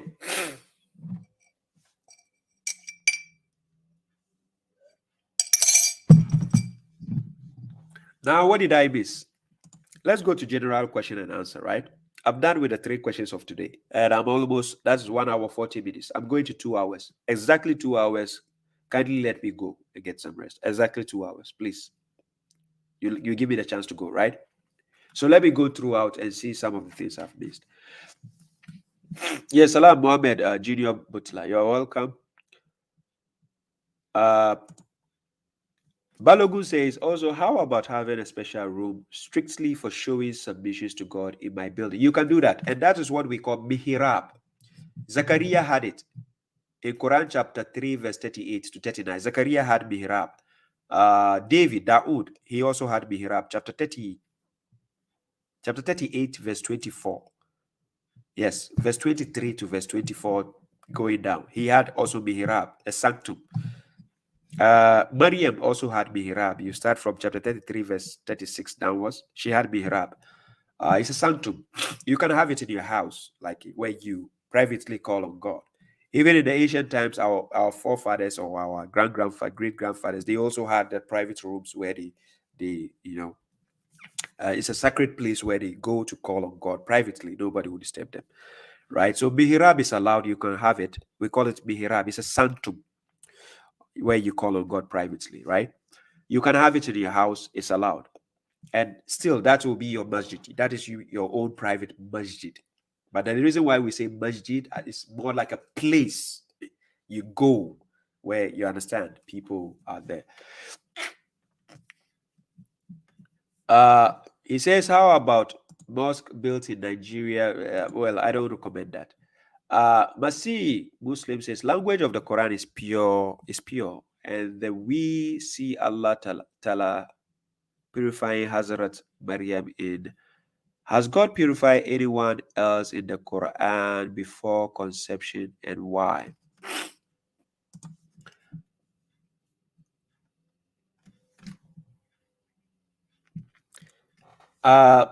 Your question is not something I should actually address, because it sounds like you are trying to compare someone with someone.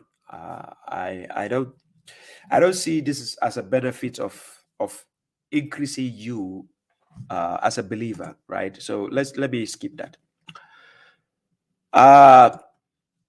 This person says Jesus loves black. Salam, very good question. Yeah.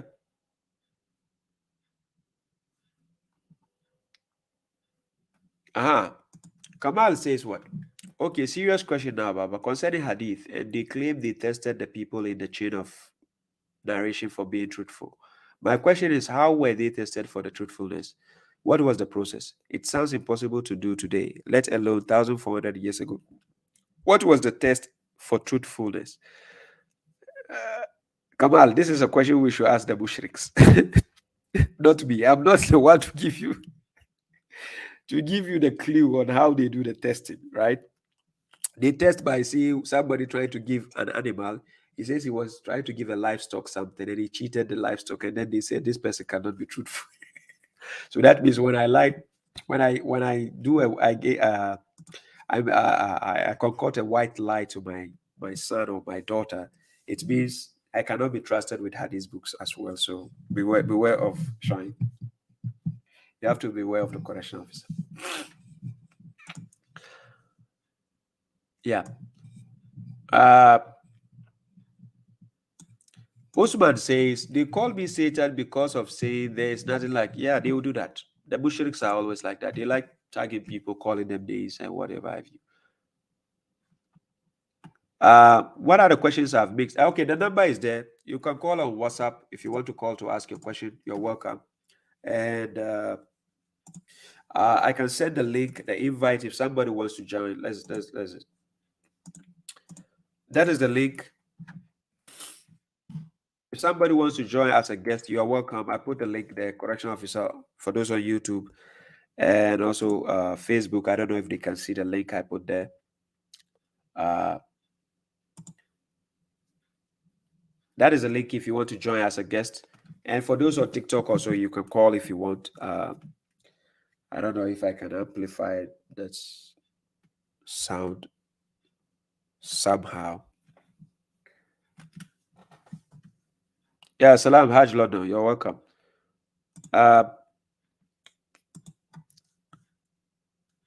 You're welcome with your questions. Before I go, I have just 15 minutes to go, and it shouldn't be a long question so that I can.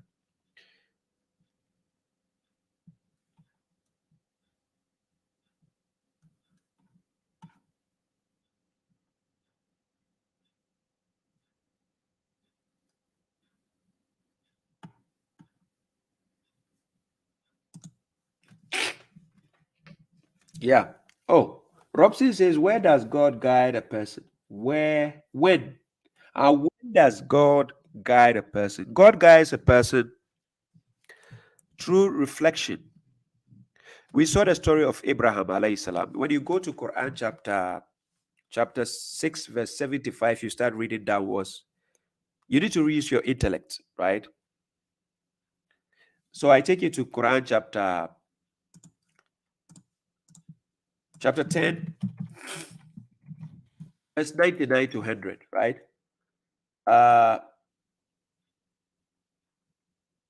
Yeah, Quran chapter 10, verse 99 to 100. I'm going to read the verses, then you see how God guides a person, right? Yeah. So Quran chapter 10, verse 99 to 100. And if your Lord had willed, whoever is on earth will have believed, all of them entirely. So will you compel the people until they become believers? Are you going to compel people to believe just because you are a believer? No, you can't do that. So verse 100. And it is not for a soul to believe except by the permission of God, for he places filth upon those who do not reason. The moment a person decides to start reasoning, using reflection, that is the time God guides them. And we saw it with the example of Abraham, right? When you are willing to start using your reasoning carefully, that is when guidance sets in, right? So now God says in Quran chapter 25, verse 44. Quran chapter 25, verse 44. He says, or do you think that most of them listen or what? Reason. Then he says, they are just like livestock. In fact, they are more astray from the way.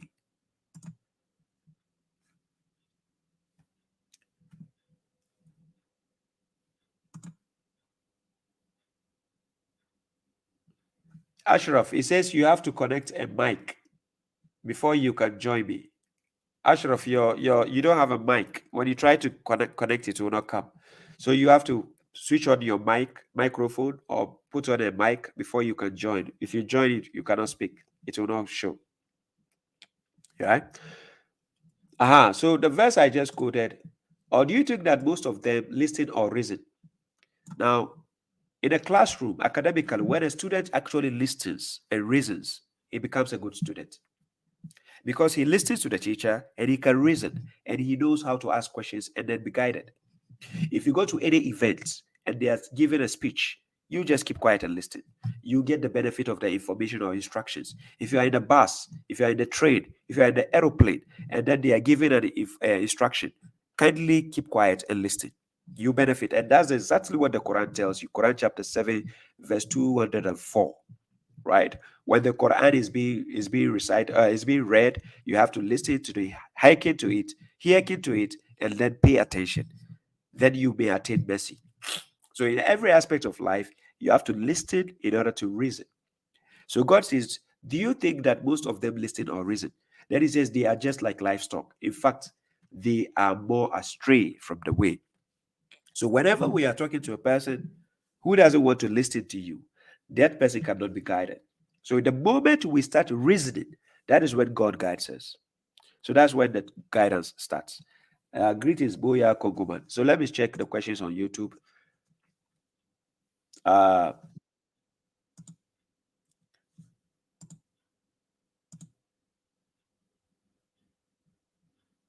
Ashraf, it says you have to connect your mic. It says they will need to connect their mic before you can add them to the stream. It says you don't have a mic. Oh, wait. Yeah, it says here you don't have a mic. So you have to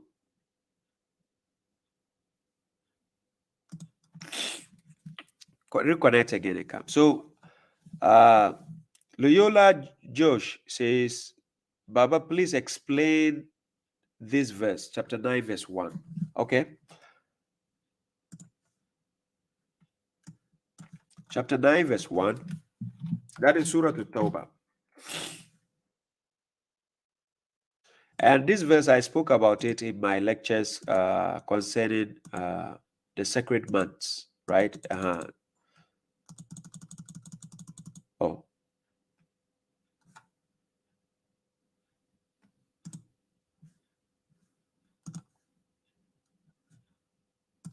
Yeah.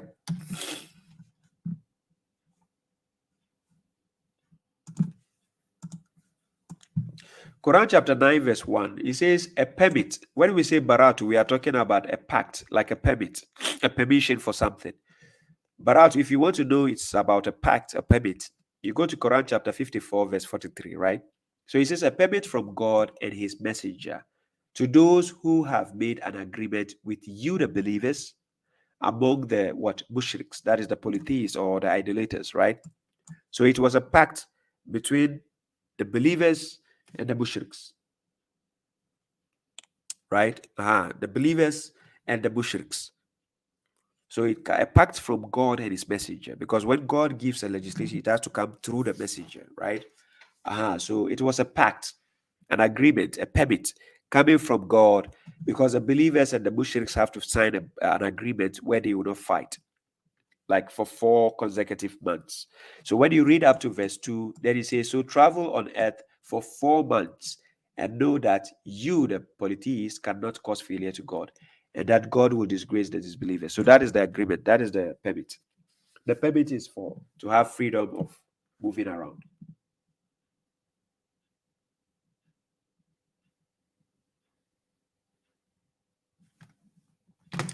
Yeah, I'm almost bringing the topic to an end. Let's see the question. What's the next question? Salam, I have a chance to watch you live. Please, I have 3 questions about Hajj. 1, about shaving the hair. What if the person is a woman? I already explained that part. That question is already explained. If you re-watch this video, it will be on YouTube again. You'll get the answer. I think it's around 1 hour part. You will get to watch. I'll give the time codes. Ladies and gentlemen, usually when you watch my YouTube channel, I put time codes to my videos, right? You see time codes to my videos on YouTube. So when you go to the description bar, it explains the time codes and the topics I have in my videos. Usually my lectures take up to 2 hours.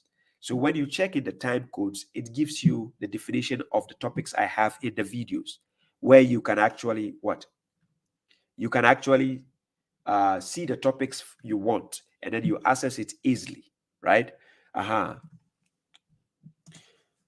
Also, the animal sacrifice, is it something that should be done at hometown or at Mecca? It can be done in the hometown. I've answered that one too.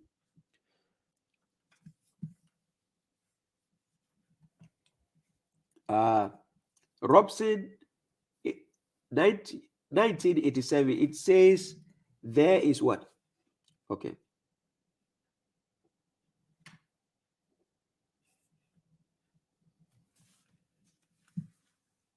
Let me see.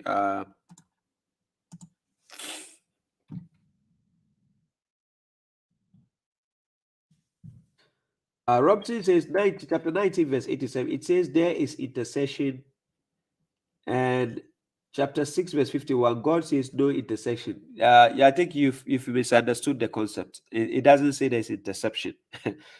You've misunderstood. But I'll come back to the question. Let me finish with this guy. Chester says what? Question number 3. He says the animal sacrifice or the fasting upon those who will not go. I've already answered that question. Chester, all the 3 questions, I've answered it earlier. Please watch the video again when I'm done, right? My time is squeezed. I don't want to exhaust the time, and I'm getting tired. Shazma says, Baba, Abdul Hamza Malik from YouTube channel. Only the Truth Matters ask viewers to get in touch with you to be guest on his channel. Can you go over there? He speaks highly of you as well. Yeah, Brother Hamza Malik is like he's an elder to me. I respect him a lot, of course. You know, I have no issue. I think we have a direct contact, right? So I guess if it is something like that, I think Hamza Malik will get in touch with me, right? Normally he sends me a link for his Zoom, but usually I don't have time. The timeline they use, I don't have time to join at that time. Yes, he normally sends me invite when he does his Zoom programs, right? Of course, I would love to have a discussion with him someday, because I think we spoke about that some time back. I think a year ago we spoke about that. But when the time permits, of course, yes. There's no bad blood there. I'm okay with him, and we can have discussion, inshallah, in the near future, right? Okay, we have a caller. Before I go, we have a caller.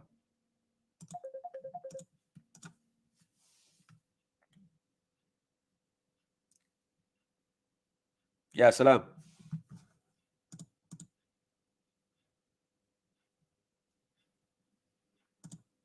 Hello. Salam. Salam, brother. Yeah, Ashraf, how are you? How are you doing, brother? Yeah, alhamdulillah, I'm good. You? I'm doing good. Yes. I cannot see the stream right now, but so I tried to call you on WhatsApp. Okay. Oh, no problem. You are live. People can hear you. Ladies and gentlemen, let me know if you can hear him clearly enough. Yes. I really like what you do, because I agree with most of the things that you say. Thank you. The 3 prayers, the Ramadan parts. Thank you. And I agree on some of what you said about Hajj. Okay. So when God said Al-Hajj Ashhurun Ma'lumat, we can see here that Ma'lumat means known. So we cannot say that there are others than the one that already exists, which are Dhul Qa'dah, Dhul Hijjah, and Shawwal. And what do you think about something that the Sunnis have, which is called Al-Mawaqit al-Makaniya? Some places that they go by and they make ihram there. Yeah, it's not part of the Hajj, because those places are not mentioned in the Quran. Like when they go to stone the devil, when they go to the Masjid Nabawi, and so on. Those places are not part of the Hajj. No, I'm not talking about those. I'm talking about some. Okay. You're talking about which one? I don't get what you said. Like in the Sunni, in the Shia school of thought, they have some places, they are called in Arabic al-Mawaqit al-Makaniya. Okay. Those Mawaqit al-Makaniya are some places that before you go to Mecca, you have to make ihram there. It is necessary for you to make ihram there before entering Mecca. If you make it after passing by that place, your ihram is wrong. You gotta go back and do ihram. Okay, so these are the laws they set forth again, because in Quran chapter 42 verse 21, God is asking a question. He says, "Am lahum shuraka'u shara'u lahum min ad-din ma lam yazanu bihi Allah." Or do they have idols who have legislated for them of a religion to which God has not authorized? Where is the legislation coming from? Because if God says we have to do the ihram on that place, be in the state of holiness, ihram is allowed, but you have to be in the ihram even from your country before going to the Hajj. That is in Quran chapter 2, verse 197. Yes. You understand? Yes. It's mentioned already. So I don't need to go there, go to a particular place where I have to be in the ihram. No, God never said that. They are the ones who put that law there. So they're trying to make things more difficult. Yes. Yes. And so ihram, we make ihram by making by saying to ourselves that we have to do Hajj, right? Yeah, This you is have how to, we you have to obligate yourself. You have to make it farad upon you that you are going to make Hajj. Then you put yourself in the state of that state, meaning you are not going to do any immorality. You are not going to commit any, rafatha. You are not going to do jidal, argue. You have to put your state in that, because what happens is many a times when people we put it ourselves in the state of iniquity, meaning to act, to lust after, women and do other things, it corrupts us spiritually. And again, when we go arguing about unnecessary things, it corrupts you because it brings you bad energy when you are arguing with people, about the wrong things. So basically, Quran chapter 2, verse 197, in order to put yourself in the state of ihram, I give you the verse. To put yourself in the state of then God says, the months of the Hajj are well known. So whoever obligates the Hajj in them, thus he shall not behave obscenely, rafatha, neither act iniquity, fusuka, nor argue during the what? The Hajj. These things put you in that state of ihram. So now when we go to Quran chapter 5, verse 1, that is Surah Al-Ma'idah, you see here, Quran chapter 5, verse 1, for example, I put it on the screen. It says, "O you who have believed, fulfill the agreements. Lawful for you are the livestock animals, except what is recited to you, not adorned for hunting, while you are in the state of what? Hurum. That is ihram. To be in the state of holiness, there are certain things you are not supposed to do. When you do, it will corrupt you from being, having that sanctity. Do you get my point? Yes. So that is Yes. the ihram, but there's nothing like you have to go to a particular place to put yourself. No. It doesn't say that. There is actually a verse, Brother Shuaib. There is actually a verse in Surah Hajj which says, وأذن في الناس بالحج يأتوك رجالا Yes. وعلى كل ضامر يأتين من كل فج عميق. يأتين من كل فج عميق. Everyone is coming from a far place. Yes. And then? So this part of يأتين من كل فج عميق can be against the arguments of Sunnah and Shias about no. When they go for the Hajj, don't people come from the USA, Africa, Europe, China and go to the Hajj? What? Don't people come from far away and go for the Hajj? People come from America, yes. Africa, and so on. Yes. So yes. Are they not coming from every far place and coming? They are. Yeah, so that explains Quran chapter 22, verse 27. Yes. And there is tahallul. What do you think about tahallul? How do we do tahallul? No, it is there. The point is, when you are approaching the Quran, you have to approach the Quran with simplicity, the way Quran explains things. We don't look at it at the secondary level, like the way the Shias do. When they take something and then they have to explain it in a scholarly position by their own scholars and their shuyukhs. So they invent a new concept away from what God is saying in the Quran. Do you get my point? Yes. So if you go to take a concept in the Quran and then you expect somebody else to explain in his own way, it will disturb your understanding of what the Quran actually says. When you make an animal sacrifice, there are places you have to take pertaining to where you are. At the time of the Prophet, their place they have to send it to is the Masjid al-Haram. That is where they take their sacrifice to, where people can come and eat and enjoy. All the poor people, the rich people, they enjoy their food, they enjoy the meat before they start the Hajj. As said to Ibrahim alayhi salam, also in Quran chapter 22, verse 27 to verse 29, where he says they have to go to the Bait al-Atiq, right? Yes. Now that place, the instance is because a lot of people will be gathered, so the meats, the food, everything has to come there, and everybody can get his share. But that is at the time of the Prophet.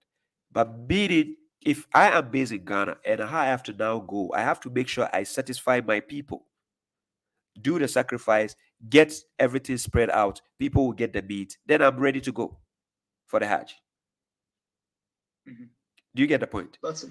But there is no reason for us to go right now, because they hold the Masjid Haram, the mushriks right now. Oh no, you can go, but you don't need to go the same timeline. Meaning, if they are doing it maybe in 2 weeks' time, I think it is in 3 weeks, right? They are going to do it in 3 weeks' time. If they are doing it in 3 weeks' time, you don't have to go the same time. You can do it earlier. You can do it even last month or this early this month. You can do yours differently. They will open the doors for Umrah. You can go and do your Hajj, because the Hajj encompasses the Bait al-Atiq, that is the Kaaba, the Safa wal Marwa, then the Arafah, and then the Mashhar al-Haram, that is the Muzdalifah. That's it. Hajj is done. But there is a problem about the way they're dressing. This Libas al-Haram has a bad story, if you know about it. Who? The Libas al-Ihram, the white dressing. The Libas al-Ihram. Now let me give you the clue here. Wearing of the Libas al-Ihram, I for instance, I have no problem with it. I don't see any problem with it, right? If you decide to do it, fine. If you don't decide not to do it, that's up to you. But I don't see any problem with it, where God says if you wear it or you don't wear it, your Hajj will not be accepted. I don't see any act of shirk in that if you decide to do it. No, it's not shirk. It's not shirk. But if you look at the story of this libas, this libas actually was like at the time of the Prophet alayhi salam, the people of the Haram, the people of Mecca, when people used to go to Mecca to do their Hajj, they will not allow them to go there. They will say you cannot make Hajj with something that you like that you wear, that you sinned with. Like, no, I think they have tangible reasons to that, and actually when you watch people doing Hajj with the white around them, it looks nicer when they are doing it. I don't see anything wrong. If we give people to dress however they want, I think there will be more problem with that, because some people will wear things you don't like. But however, if you want the simplicity of wearing what you like, you go off calendar. You don't go the same time they do the Hajj. You can go the off times they give for Umrah, where you can go, you visit and then, and do your own thing with your own clothes without any disturbance. You understand? Do you know, Brother Shuaib, that they're not even wearing underwears? They don't wear underwears. They're not wearing underwears like when they're wearing this libas. Wow, there's no underwear. That is strange. I have a brother who is there right now at that place. I'll talk to him and see what it. I think we have a next person on the line, Brother Ashraf. Can I just pick them because I'm about to end? And then, inshallah, on my next topic, I'll give the chance earlier, then we can talk, inshallah. Inshallah. Assalamu alaikum. Wa alaikum salam. Thank you for your time. The Truth Finder. Hello, bro. What's going on? So I just want to say there's another person called Truth Finder. He's following me. He's not really me. I'm live on my show as well, but he's following me and he's trying to troll me. So don't let him up. I just want to say. Okay. Yeah, I see. He has he wrote his listen in capital letters. He says no. This guy is an idiot. He's an idiot. Okay, so I take him out. Yeah, take him out. He's an idiot. I just wanted to say, I was a Muslim. Yeah. I had a dream about the Hindu god Shiva, and what happened in the dream. Yeah, and because I believed the dream, I converted. And Shiva told me I should be worshipping, and I should be worshipping multiple gods. And in the dream, I was in a temple in India, and I was bowing to Shiva. And what happened was, he told me you should tell the story of Shiva to the people, because Shiva has chosen me to spread the word of Shiva. That's what I do. I used to Yeah. be a Muslim. I'm ex-Muslim, and that's why I converted to Hindu. Okay. Yeah.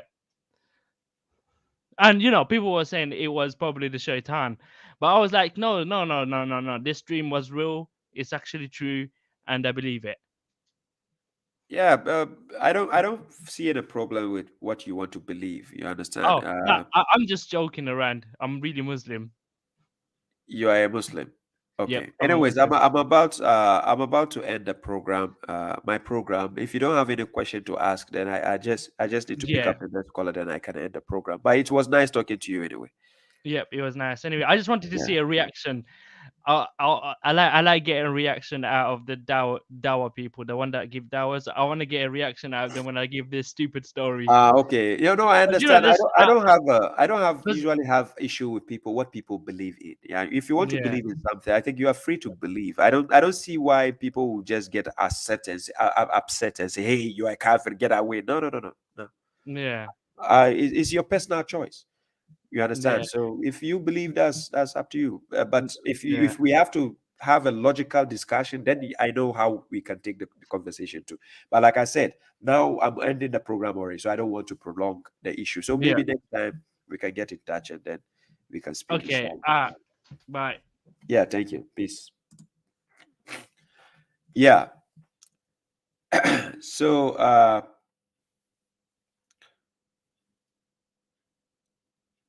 yeah. Anyways, guys, I think I have to yeah, Fatima J says she missed the children. Yes.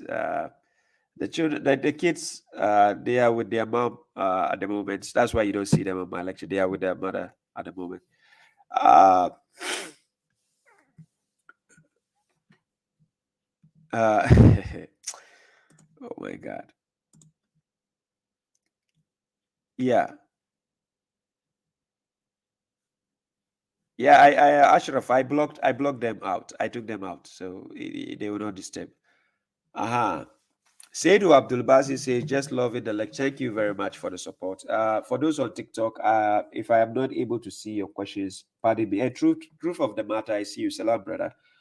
So this video will be on replay on YouTube, right? So for those on TikTok, if you want to re-watch, and also thanks for those who sent me the gifts, the stars on TikTok. Thank you. I appreciate that. Ladies and gentlemen, I was supposed to do 2 hours exactly. I'm getting exhausted. I have to just try to get something to drink or eat before I try to rest. My voice is getting tainted. Thank you very much for the support. Alma Johnson, Baba Sidu, Ashraf, Balogun, Olaika, Sister Fatima Chin. Thank you all. Salis Jimmy.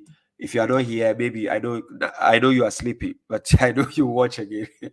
Haj Londo, I see you. Nagaka. Salam, bro. Thank you all, Fatima Chin. Those who are here, those who are on TikTok, Robson, Muslima, I know you are there somewhere. Kudisiya, those who are here, those who are not here, thank you all for the support and the presence. Hopefully, I don't know about Saturday, but I have one online TV station based in Finland who wants to have a discussion with me. So I'm looking forward. If it actually happens, I will give you the update. I'll share it maybe tomorrow or early on Saturday. The program might come on Saturday, and it could be broadcast live. So I'll put I'll share the links to that. And also there is this ICRA conference for the Quran translators coming worldwide, and it will be happening at the end of July, end of June to July. So it will be happening this midsummer, right? So be anticipating on it. Keep yourself anticipated, and then you support the movement where we can actually get acquainted with a lot of Quran translators worldwide, right? I happen to be part of those who are going to, give their presentation. So hopefully, inshallah, let's hope it works out and we get to meet again. So, ladies and gentlemen, this is where I bring the topic to an end, and we get to see again very soon, inshallah. Thank you very much. I appreciate your presence. Thank you, Ashraf, Babasiru. Thank you. We keep in touch. Those on TikTok, I appreciate your presence as well. See you when I see you, right? See you when I see you, and thank you for the support as well. I appreciate that. Peace be upon you all. This is the correctional officer. I call it a day. I'm out. Peace.